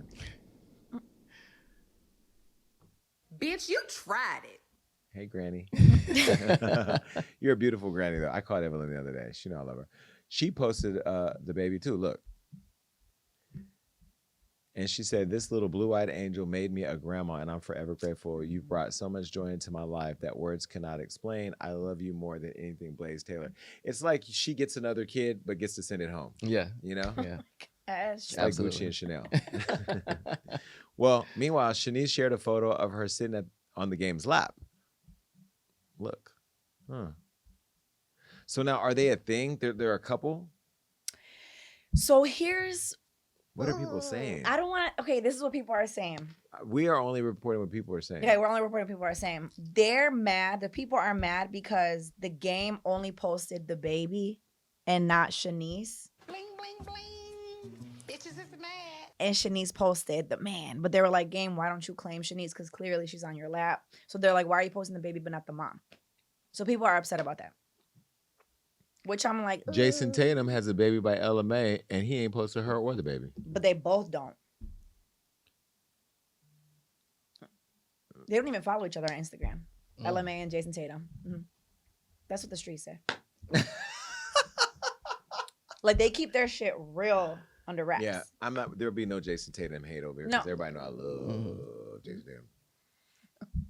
I told Joyner Lucas, I want to go to the Boston Celtics game wearing matching outfits, sitting courtside to support Jason.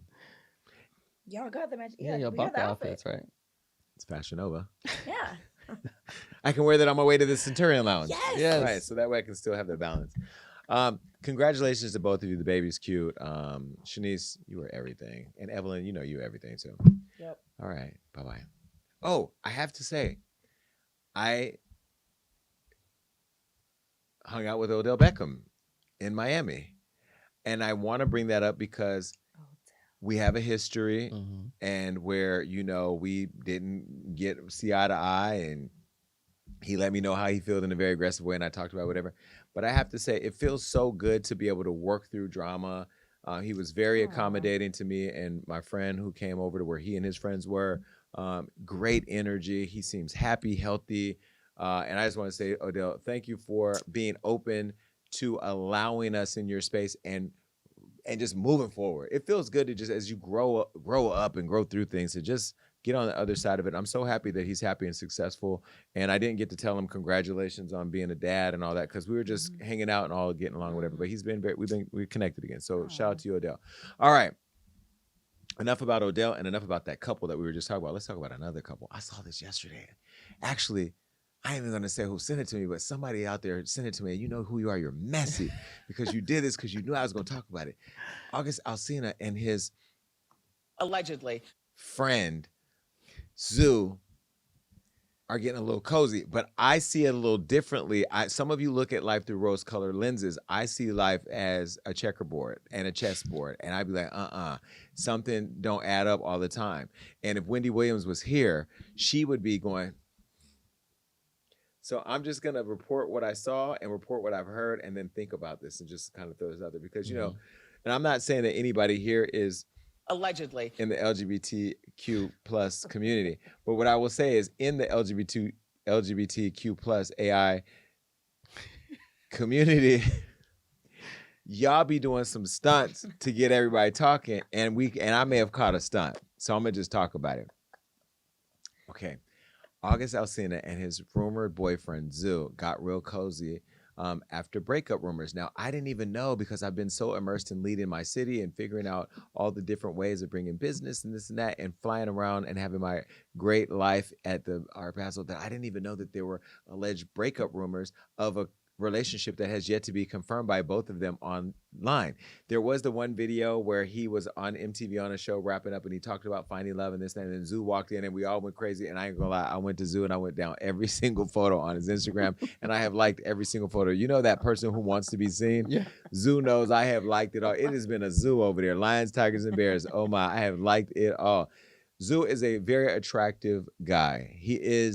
He's attractive, and he came out of nowhere. This is somebody that I tend to see every thought that lives on Instagram. I never saw Zoo coming or going. Well, we also never saw August Alsina coming and going from anywhere other than Jada and Will's house. And then come to find out after they talked about the, what was it? The entanglement. He just was so scarred that he just ran into the arms allegedly of this man. Well, they then entered into a business together, which I thought, okay, this is interesting. This must be a marketing thing to like market this because they have bath products or body products or whatever, cologne or whatever. They have products. And, you know, they know creative marketing. If you start acting like you're just, knowing that, we're going to go buy it. Okay, well, they made headlines way back in August when August was in that entanglement, like I said, with Jada Pinkett. And that entanglement was back in 2022. In 2022, his love life made headlines again when he believed he came out on that show, The Surreal Life, like I just told you. Now, in his final green screen interview, he was joined by another man. I just told you. Here's the audio. Listen. It's been a year from filming Surreal Life, and oddly, my life has become even more surreal. My life has kind of changed drastically, and this show has kind of been a catalyst to that because of the fact that I had so much fear going into this journey, so much fear that, I can feel my hand shaking right now because of being put outside of my comfort zone. You and Susie doesn't work for me. Are you that freaked out? Will never work for me. I'm so thankful for the opportunity to be able to use my voice and share my voice on a platform like this and allow other people to see themselves through me. Pain is subjective, so everybody experiences it in their own way. And trauma shapes people. Fear has been the greatest tool of teaching for me in so many ways. And this experience has taught me love in so many different forms and facets. I would like a love that feels limitless. And then, what do you know? Love showed up, but in a new way. I want to share that and really honor the person that I love and that loves me back and teaching me so much about love and healing. I want to do that in front of the world because it defies all the constructs that one would say love is supposed to be or love should look like. You caught me mid jelly belly.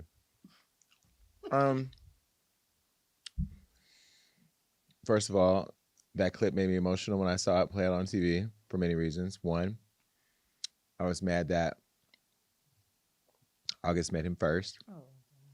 But I was also happy that August is able to live in his truth, because ultimately, for those in the public eye, it is really hard to live your true, authentic self. You have the agencies and managers, putting you in a box of what you should look like and how you should act and who you should hang with and who you shouldn't talk to and how you should. You become a product, so you become trapped to that. Then when you're on the internet, y'all be in the comments talking crazy. And then platforms like Hollywood Unlocked and all of us posting things in real life time that these are real life people that we're talking about. So I want to be sensitive to the fact that coming out is a difficult, sensitive process for a lot of people, and to do it on such a public platform is amazing. August had messaged me before that, because I had talked to him about coming on the show, and he was like, I do want to come on the show at some point, but you were really mean to me. Side note, I also forgot I ran into Giselle Bryant from Housewives of Potomac, and I love Giselle, and I was like, oh my God, it's Giselle, and she goes, you were so ruthless to me. There were other iterations of Jason. I don't know. It could have been gagging Jason, fat Jason. I don't know. But with this, I want to be sensitive, because August did tell me before that like my words hurt him, and so I don't want to hurt him. So I will say that it's great that if you all are loving each other and being an example of living in your truth, hats off to all of you. Now, when he later introduced this guy, Zoo, to his folks, he said that he was a fellow artist, and then they became business partners together. So some drew speculation that maybe it was a business move. Well, in our community, 6 months is like a lifetime. Well, 2 years later, he is yet to confirm that this is his friend, brother, lover, or business partner. So either way, if they have lasted 2 years, I mean, this is damn near like an anciency, whatever. This is like a lifetime movie. Well, let me show you photos of them together. This is them on a yacht that Zoo probably looking at all the times I don't like photos on his Instagram. And then the right photo is probably a photo of him with some Savage Fenty lip balm because the lips is popping. Well, August continued to keep people guessing after appearing on Nick Cannon's Council Culture show, where he explained his love for another man. Listen. And you talked about your love for another man. Mm-hmm. And I know that when we talk about this, we help others. What has opening your heart done for you? To be honest with you, bro, it's not even me that's opening my heart. It's that power that's higher than myself. I always say that the greatest gift that God could have ever given me was exposure. To expose me to so many different kinds of people, places, things. So it's like when people want you to define yourself as whether you're gay, straight, bisexual, or whatever, as you were just talking about, love is like much more complex than that, and it has much more depth. So for me, I'm just the kind of person that's like, because love is a language, I'm fluent in love when it speaks to me.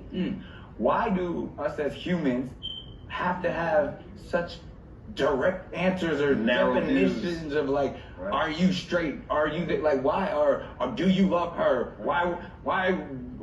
Do you got so many baby mamas? Like, no, but I mean, like, had to work that part. Yeah, but no, but I'm just saying, like, because everybody says, oh, you can't love that woman if you are not in a traditional one-on-one relationship with her, and therefore now I don't love the mothers of my children because I don't define it the way that you define it. You can't take it personal because we haven't all been exposed to the same thing.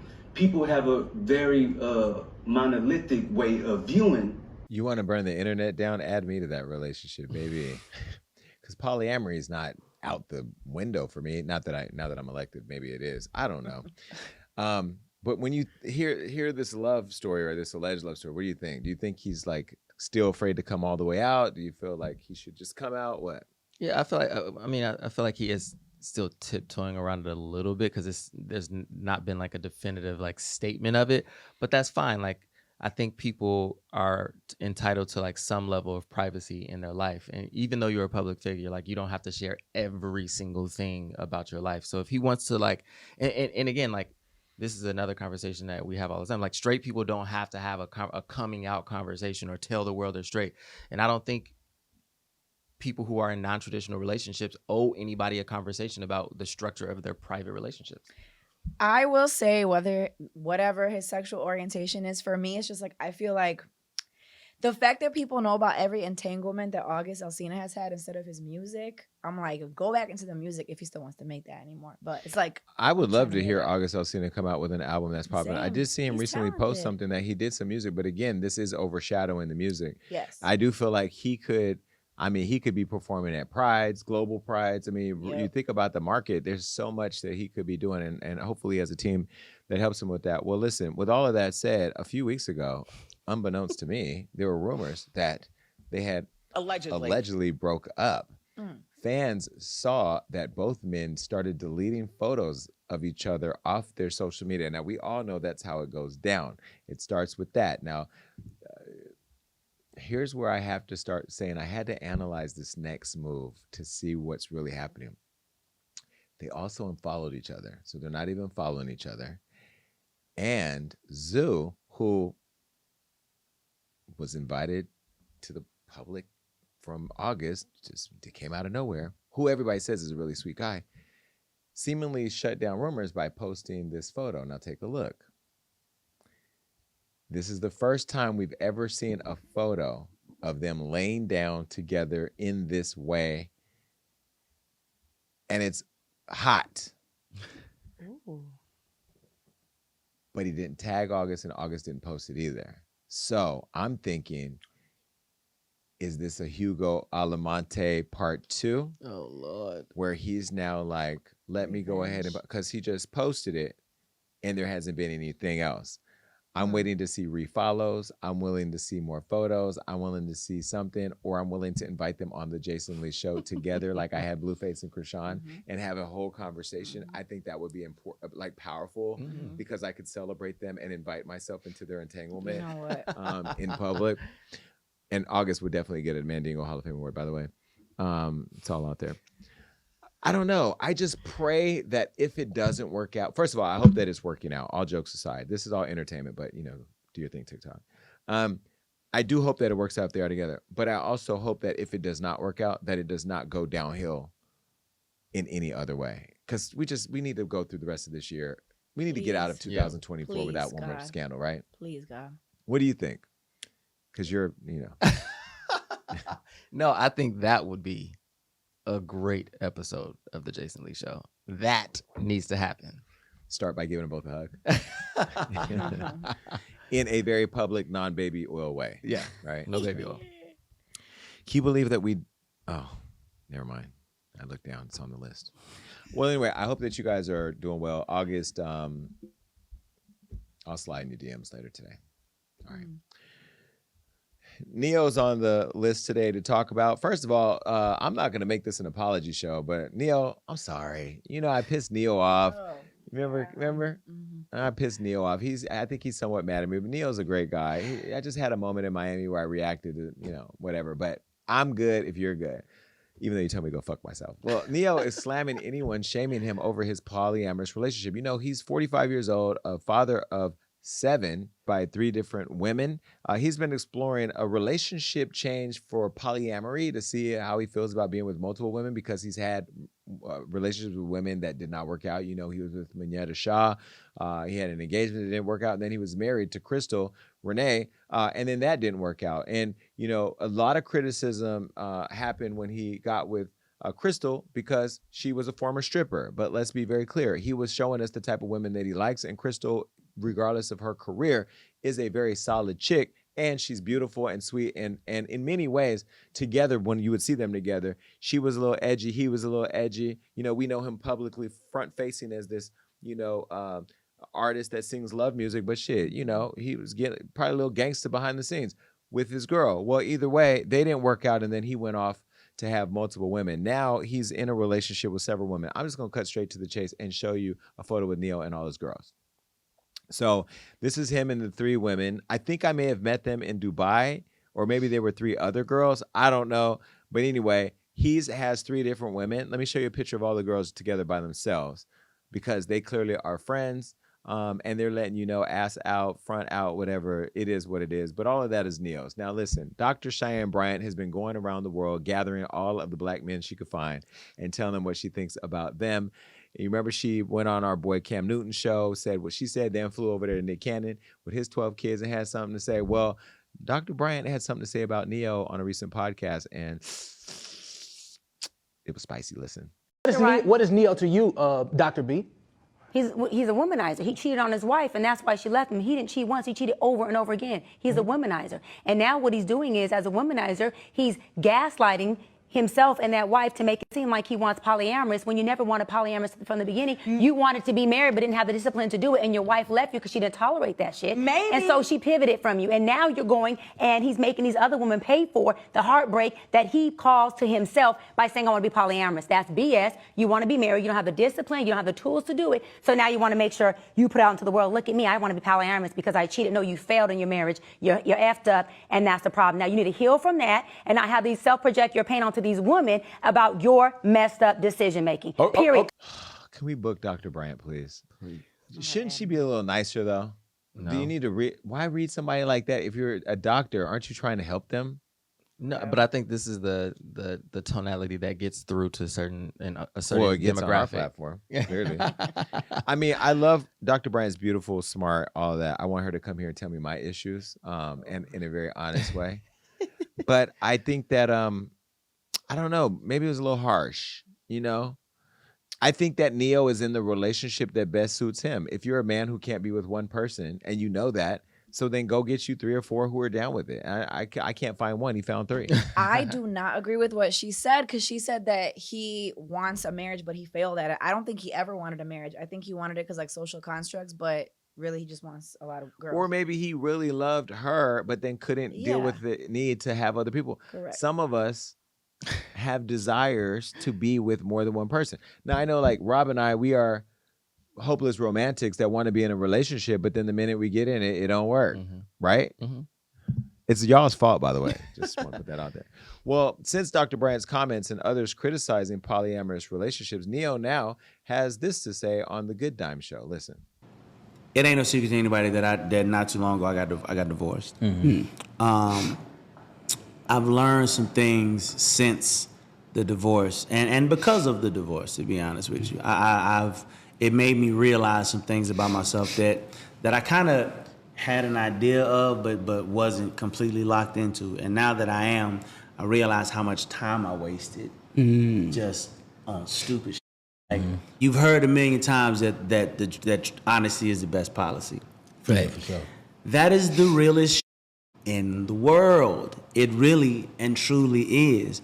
But the thing is, it's not even so much about being honest with the other person as it is about being honest with yourself.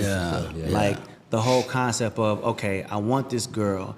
I know that she don't want me to be with nobody but her, but I want other girls too.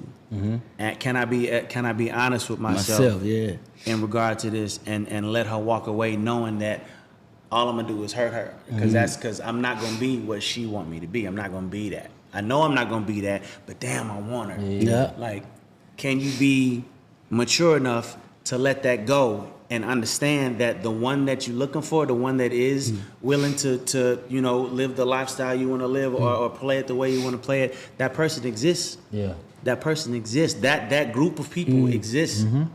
You just have to be honest with yourself about who you are. If you know that you are not a dude that is going to be faithful to one woman, then don't be with one woman. Yeah. A lot of women try to like shame you for feeling like that. Oh, you can't shame me unless I care. And I don't give like not. I really hope that this podcast goes out to trillions of people, because I so desperately need the world to know how much of a I don't give about what they think, about what they say. Like, I am 100% locked into the reality that this life is mine, and I'm gonna live this the way I want to live it. It ain't got to do with how you feel about it. Your opinion is your own. I ain't saying you ain't entitled to it, but don't feel away if I don't care about what you got to say. Like, in no way, shape, form, or fashion am I trying to disrespect the traditional connection of relationship and marriage and all of that. But the concept of one person for the rest of your life, apply that concept to anything else in life. That don't make sense in any other aspect of life except right there. At this point, I am the most honest person that I've ever been. And it makes me realize how much time I wasted lying about dumb shit. Like, when I could have just said up front what it was I wanted, who I am, how I am, whatever the case may be, and then just let the people that rock the way I rock gravitate to me. I've cheated, I've been cheated on, I've been on both sides of that spectrum. And one phrase that kind of kept coming back from like girls that I wound up, we break up because I cheated or whatever the case may be, they will always say, you took away my option. And I never used to know what the that meant. Option to do what? But what are you talking about? Like, what no option? You was gonna be with me. Like that. Like, I had no idea what that meant. Now I understand what that means. If you can be honest about who you are, how you want it to go down, and then you allow her to either rock with that or not rock with that. Yeah. But if everybody's being honest and she tell you, I don't rock with that, now you have to be honest enough with yourself to go, all right, you're not the one. She ain't the one. She ain't the one. All this is gonna be is a headache for me later, because I'm gonna do what I'm gonna do. Get caught. I'm gonna get sloppy. I'm gonna get caught. Yeah. And it's gonna get it ain't even worth it at the end of the day. No, I don't care how fine she is. It ain't worth it at the end of the day. I already know where this path is gonna go. So walk the way. See, I love that. I love a person who can have some self-reflection, go through a marriage, realize that it was important for them to be true to themselves. I don't know that he needed to share it with the world, but maybe that's his way of creating a conversation, because we're having it today. But listen, if you can, Floyd Mayweather said to me, and I will take these words to my grave, you can have as many relationships you can afford. And if he can afford 3 people, so be it. Do you think there's something wrong with it? No, like I don't think people should be forced into believing they have to be in a traditional relationship. And we see often those traditional relationships don't work out because those people aren't suited for each other, or people want something beyond that. So if you can find happiness in a circumstance where you're all in communication and you all agree with each other to be in a situation with whatever rules you have, then have fun. It's like not my place to judge it. Same. Yeah, I agree. Be happy as long as you sign NDAs and make sure that you have like your self-covered, because that's a lot. Yeah. They can all turn on him and be witnesses. That's a lot. Good luck. All right, listen. Johnny, get rid of the thing. Okay, listen. This next conversation, I'm going to handle responsibly. There ain't going to be lots of joking. And I'm going to start by saying that if somebody kills me, Jay-Z could have done it. And people are laughing But this is a very serious thing, to the extent that people were warning me in Miami, coming to me, talking to me about how serious this could be, talking about allegations that Jay-Z allegedly stabbed somebody years ago and they got away with it and this and that. People with money do crazy things. And I think that I'm getting credit for a lot of things I haven't done and not giving grace for the things that I have not done. So I want to put that out there. Do I think Jay-Z is going to hire somebody to come in? Nah. But did we think that United Healthcare CEO would get gunned down in New York City? No. And so I think it's important to put out there that, yeah, there are people who are mad at me for having a conversation about the whispers that we've all been hearing. Let's go ahead and put up there. Jay-Z is now named in Diddy's lawsuit. Now, I want to start by saying that I have a job to do regardless of who it is. I just don't think we've ever been in a place where we thought that the job would entail us talking about Jay-Z and Beyonce, the two largest stars in our orbit right now, or two of the largest stars. And again, you know, people that the culture regards so high. This man has done a lot, coming from RC Projects, coming to be able to be the mogul that he is, and how much he's given back for getting people out of prison, and with his reform movement, being able to really help move the needle on integrating artists, Black artists, people of color into the NFL, even though it was in the midst of a Colin Kaepernick movement of holding them accountable to treating players like slave trades on the blockchain. You know, Jay-Z has done a lot for the culture, and I want to be very clear. We appreciate that, and we acknowledge his contributions, and we respect it. It doesn't mean that you're never going to be held accountable for things you did or didn't do, or not be discussed in a light that you may not agree with. And I think that's the hard part that that Jay-Z is having with digesting it all. I also ran into people who are very close to him and understand that, you know, within their orbit, people are really unhappy with me. All I can say is that's unfortunate, because I think that when people don't understand what's happening, you pick up the phone and you get on, and you have conversations, regardless of who you are. But if you believe that you're a unicorn that lives on another world that is beyond reproach and unattainable and untouchable, then you sit there and you scoff at people doing their jobs while things start to percolate. You know, we all have been talking for months now about the Diddy lawsuit that uncovered a whole bunch of things. We heard about, allegedly thousands of bottles of baby oil, hundreds of dildos, celebrities that may be caught on tape that have been seized by the federal government. We know that indictments are probably going to come out, and everybody's been speculating who has done what. I went live, bored at home, and during my campaign, saying all the people that I've seen at the Diddy parties: Jay-Z, Beyonce, 50 Cent, not 50 Cent, all these different people. 50 Cent definitely wasn't there. But when I was naming all the celebrities that were there, I wasn't doing that in a way of saying that Jay-Z and Beyonce participated in a dildo throwing contest, nor were they spraying guests down with baby oil. What I said was they were at every party, and every time you saw Jay-Z, you saw Diddy, or Diddy, you saw Jay-Z.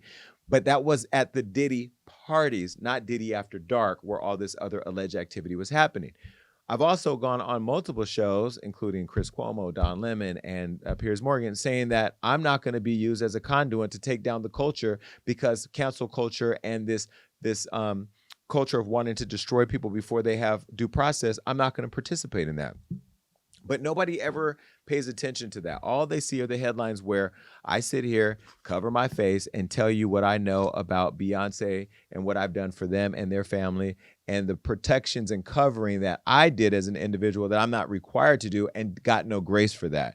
That is what I said. And I do realize that in having a conversation with this individual that, you know, Beyonce and Jay-Z's kids are old enough to see what's happening on the internet, and things go viral. And, you know, when we talk here and I say, do your thing, TikTok, it scatters all over social media. So I do get it. And that's why I say all that to say I'm going to be very responsible when I talk through what I'm going to say now.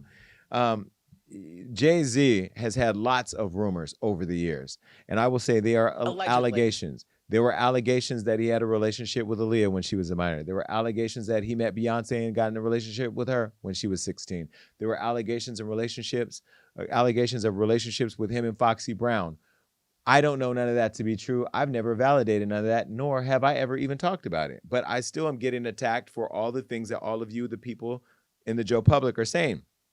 So when you have all of these conversations happening over years, you know, those were all happening at a time where in our community, in our culture, we knew that older men were having sex with younger girls. And it just was a thing that was, to all of you and to all of us, acceptable to the extent that we didn't really take an issue with it legally, and we didn't have social media to promote how disgusting it is. But nonetheless, it's something that everybody knows and doesn't make it okay. Well, what's happening now with some of these people, allegedly, is that things are catching up with them. I want to go on record to say, I don't know that Jay-Z was with Aaliyah. I wasn't there. I met Aaliyah. Jay-Z went around. I don't know how old Beyonce was when she was with Jay-Z. I wasn't there. I don't know if Jay-Z actually dated Foxy Brown or not. I wasn't there. But if all of that did happen in today's era where people are going back and looking at where there are statutes of limitations or not, or where they can address issues or not, or where cancel culture and social media can talk or not, that is the world in which we live in now. And that is what's currently happening. So Jay-Z is now the latest successful black man being accused of rape and assault. Now, the other day, social media lost its mind when Tony Busby, the lawyer for Diddy's accusers, amended a civil lawsuit for a woman claiming that she had not only been raped by Diddy, but she was also raped by Jay-Z, allegedly when she was 13 years old. The lawsuit filed by Busby and a Jane Doe back in October was recently amended to add Jay-Z's name as a defendant. I have said from the very beginning, I hate Jane Doe, John Doe cases because I think that when you make a claim against somebody, regardless of what it is and regardless of who they are, they have the right to face their accuser and they have the right to know what they're talking about. When you think of somebody like a Jay-Z or Diddy, these are people who built billion-dollar empires off of really building the culture, who then lose everything because the public hanging of them being found guilty before they get the due process is similar to Trump wanting to kill the Central Park Five. It's unfair. I've said it many times, didn't get credit for that. Well, Jay-Z is now named as a defendant. Now, the original filing, the woman claimed that in 2000, she came to New York with a friend hoping to get in the VMAs without a ticket. She then met a limo driver who allegedly worked for Diddy and invited her to Puff's VMA after party. She went, got drunk, fell asleep in a room alone, and allegedly woke up to Diddy and two other then unnamed celebrities allegedly assaulting her. Now, in her amended filing, the woman now alleges one of those celebrities was Jay-Z, and that the second, still unnamed celebrity was a woman who allegedly watched Puff and Hove take their turns with her. Now, soon as that broke, everybody started saying that I'm the one. I don't have nothing. I was on a yacht with Tiffany Haddish enjoying lunch. I don't know anything about any of this news. It was broken on NBC. It was not broken over here. But nonetheless, it went viral and it became the topic of conversation that has saturated social media and has been all over the news. Well, as soon as the news broke, Jay-Z denied the, quote, idiotic claims, and he dragged the ambulance chaser, Tony Busby, in a first ever social media post from a Jay-Z who does not do this. He actually responded, and this is what he said. It was very, very lengthy, and he went on to say his lawyer received a blackmail attempt called a demand letter from a lawyer named Tony Busby. What he had calculated was the nature of these allegations and the public scrutiny it would take for him to settle. And he went on to say that you're not to get a red cent from me. His heart is breaking for his family. He has to sit down with Beyonce and his children to explain what they're seeing because they're on social media, that these are theatrics, and that he will basically go after him because he's not one of these celebrities who's going to be easily intimidated. Now, it's important to say there is a new process for extorting people, and I have seen that personally, and I get it. You tell a story to a platform, they write it, you file a lawsuit, you put it out there. The lawsuit can say all these crazy things that get picked up by the news, and then you go to them and say, let me help you make it go away. Nah. So on one hand, I love the fact that Jay is using his platform to fight back. On the other hand, now that you fought back, it's going to open up the door to more conversations. More people are going to either come forward or not. And now what's happened is it has created such a conversation that so many other people may find the courage to come forward if they believe that, including talking about those past relationships we talked about. Tony saw this and fired back. This is the attorney for the Diddy accuser. Take a look at what Tony said. Regarding the Jay-Z case and his efforts to silence my clients, Mr. Carter previously denied being the one who sued me and my firm. He filed his frivolous case under a pseudonym. Was that pseudonym, right? Mm-hmm. Okay. Pseudonym. What he fails to say in his recent statement is my firm sent his lawyer a demand letter on behalf of an alleged victim, and that victim never demanded a penny from him. Instead, she only sought a confidential mediation. Since I sent the letter on her behalf, Mr. Carter has not only sued me, but he has tried to bully and harass me and this plaintiff. His conduct has had the opposite impact. She is emboldened. I'm very proud of her resolve. As far as the allegations in the complaint file, we will let the filing speak for itself and will litigate the facts in court, not in the media. Well, when I told you that I was reached out to by people who wanted to talk to me on behalf of Jay-Z, they didn't say that this was the thing, but they alluded to like this massively destructive thing that could really destroy the family or whatever. Is it this? I didn't know nothing about this. I never heard anything about an alleged 13-year-old. I've heard all the other rumors, but I'm not the FBI to go out there and drag you, Jay-Z, about it. And the thing that makes this all the more difficult, and I almost got emotional thinking about this, is how much I really love Beyonce. Like, this is not a story that I want to talk about. We do not want to talk about Jay-Z and Beyonce. We don't want to talk about Diddy, but Diddy is different because he has so much chaos and controversy around him. But Jay-Z and Beyonce, it's really, really difficult because of how much love and admiration we have for, I'll just say Beyonce. I mean, we love you, Jay, but like Beyonce, you don't understand. Like, we watched her video in your house every single day. I've been to every single concert. I bought 4 trips to go watch her during Renaissance. We were on the stage at her tour. I mean, I love Beyonce down. I'm a Beehive person. But over the years, when I've gotten deeper into this industry and actually seen and heard things, and there's a lot of things I don't report on because I'm given information that somebody's asked me not to share that has changed my perception of them. And I've said that. I'm not going to say why here, and it is what it is. But now that Busby has clapped back, Jay-Z is calling out his former position in the Marines. This is a photo of Tony during his Marine time. So in this post, he's basically saying that, he comes from standing on business and he's not going to be bullied by anybody. And being someone that's from the weapons platoon commander, Alpha Company, 1st Battalion, 4th Marines, that he's ready to take on all the Marcy projects. Well, Diddy's legal team also spoke out regarding the filing. Take a look. This amended complaint and the recent extortion lawsuit against Mr. Busby exposes his barrage of lawsuits against Mr. Combs for what they are: shameless publicity stunts designed to extract payments from celebrities who fear having lies spread about them, just as lies have been spread about Mr. Combs. As his legal team has said before, Mr. Combs has full confidence in the facts and the integrity in the judicial process. In court, the truth will prevail that Mr. Combs never sexually assaulted or trafficked anyone, man or woman, adult or minor.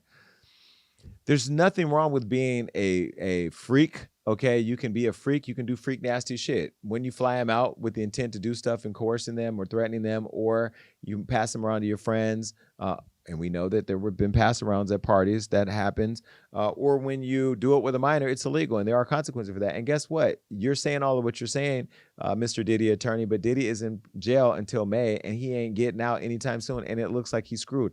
They did the same charades when R. Kelly went down, and he's over there serving 20 years. So let's be very clear. Nobody's above the law. I don't care how many people you hire, fire, how many people you threaten to kill or sue or whatever. The law is what the law is, and they come in. And unfortunately, Beyonce, you stood out there with Kamala, so you already know Donald Trump's not going to give you a pardon or your husband a pardon.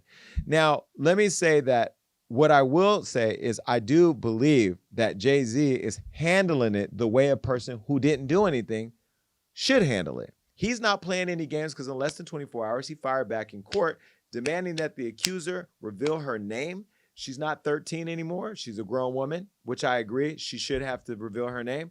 His lawyers also filed a motion asking the judge for an expedited hearing and to ultimately dismiss the lawsuit. Do you think that she should be required to say her name? At this point, yeah. I don't know. It's difficult because the only reason I say it's difficult is because the circumstances around the people who are involved and the allegations of like people being killed or people being threatened. So it's like there are certain protections that a person in this kind of situation would want to keep for themselves. As long as she's protected, but I feel like why not? Like, let your truth shine. Y'all and the sad part for me that's really hard to watch is like Tina Knowles is getting drug into it. She accidentally liked a post. do we have the post that she accidentally liked? This was the post that she accidentally liked. Jay-Z, Diddy named in lawsuit, alleging rape of girl 13. She liked it on accident. Now, we've all scrolled on Instagram and liked something, and it's been whatever. I just don't like the fact that Tina Knowles, who does so much for the culture and black people, black women, Black Lives Matter, somebody who, you see her outside at Trader Joe's. She's like, you can walk up to me and talk to me. She's super sweet. And Beyonce is so nice. To be woven, for them to be woven into all this now is crazy. They went to this premiere the other night for Mufasa, which is a movie that Blue Ivy's in. And it was like, they have to know everybody's watching and thinking. And that their daughter being in the middle of all that is so unfair to her, because now she's being exposed to something that she has no control over. So I understand Jay-Z and Beyonce being protective of their children. And that's why I understood this past weekend when the people were telling me that, that they're not happy with me and whatever, that I was like, I get it, right? I get it. But what I don't understand is why people won't pick up the phone. And I'm not even talking about them. Have somebody else that's not the person that we're into it with, have a conversation about what happened, But again, it won't happen, and it is what it is.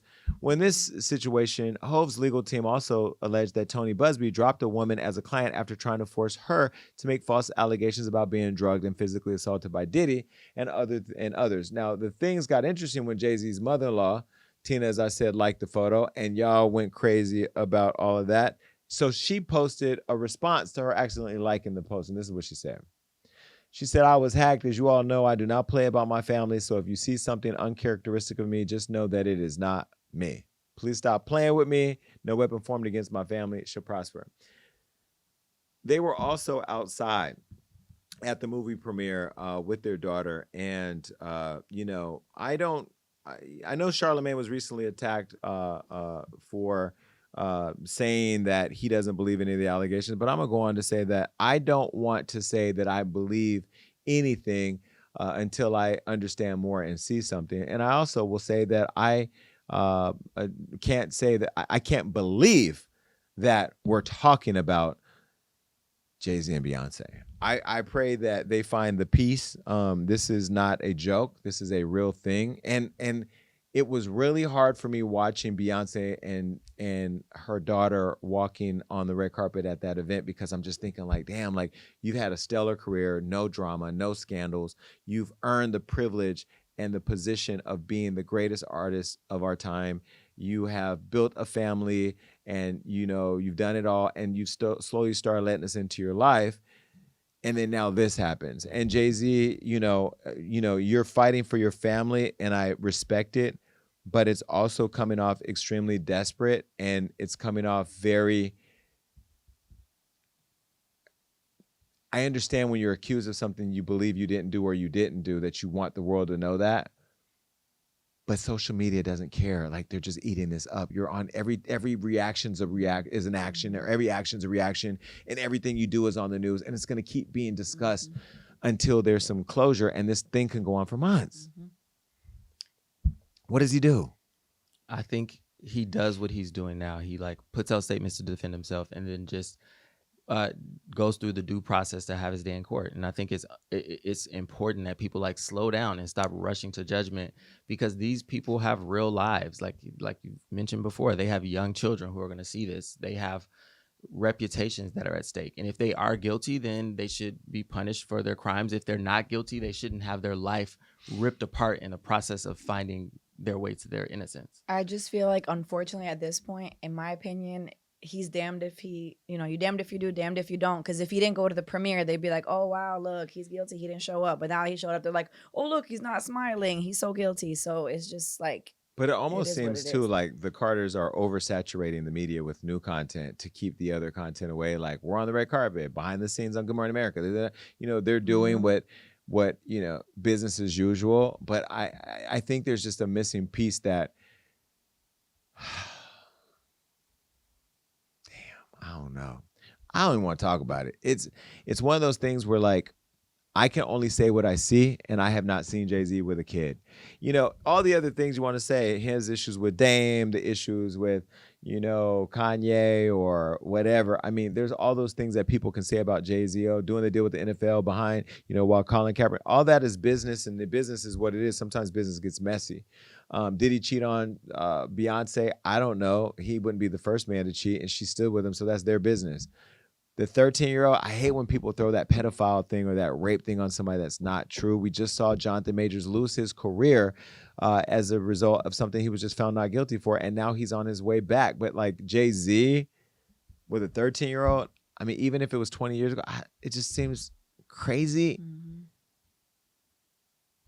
But I also don't want to shame a victim, potential victim. So we're just going to keep watching it and reporting on it. We're still not done. Foxy Brown threw this up, and people are saying that it might have been something cryptic in response to Jay. Look, wait. Okay. Maybe she was talking to her Uber Eats driver. I don't know. Foxy, if you have something to say, you've DM'd me before, DM me. Or pull up. I'll pull up to you. But I don't know. This is sad. Beyonce, I still love you. I have a platform to say what I want to say. And Kelly Rowland, I still love you too. You know, it's this perception out there that because I said what I said to get the message to you, the message has been brought to you. I understand you all have talked about it. I love both of you. I don't care about interviewing you. I don't care about y'all coming on my work show. I don't care about you. I don't ever need to see y'all in my life. At least I will say as a fan, I love you. And I'm sorry that it's come to all of this, but this is what it is. All right. Goodbye. Did we do okay with that? Mm-hmm. Okay, let's just get out of here. Give us thoughts and prayers.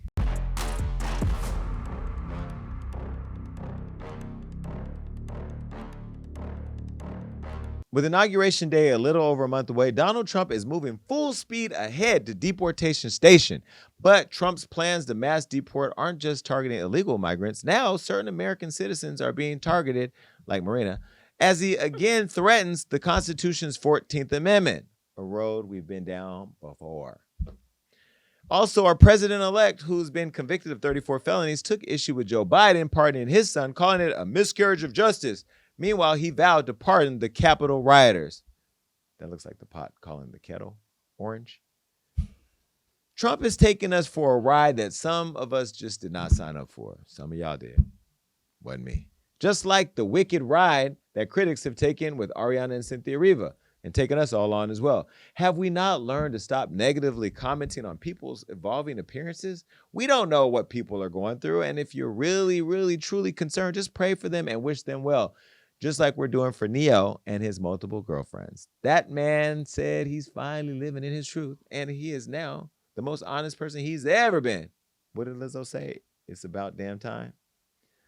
Meanwhile, the game finally has no more games to play because he's confirmed that he's the father of Shanice's baby, and all we got to say is congratulations. And to Jay-Z, this is another wild ride that Diddy has taken us on as more names continue to drop. Unlike Diddy and other celebs name dropped, Hov immediately fought back, slamming the claims and his accusers' attorneys. As the case develops, we'll be right here to undevelop it with updates for you. That's it. I got to get out of here. This Beyonce Jay-Z thing was a lot. And that's it for this episode. Make sure you follow us everywhere that you can find us, and stay tuned. Bye. The Jason Lee Podcast.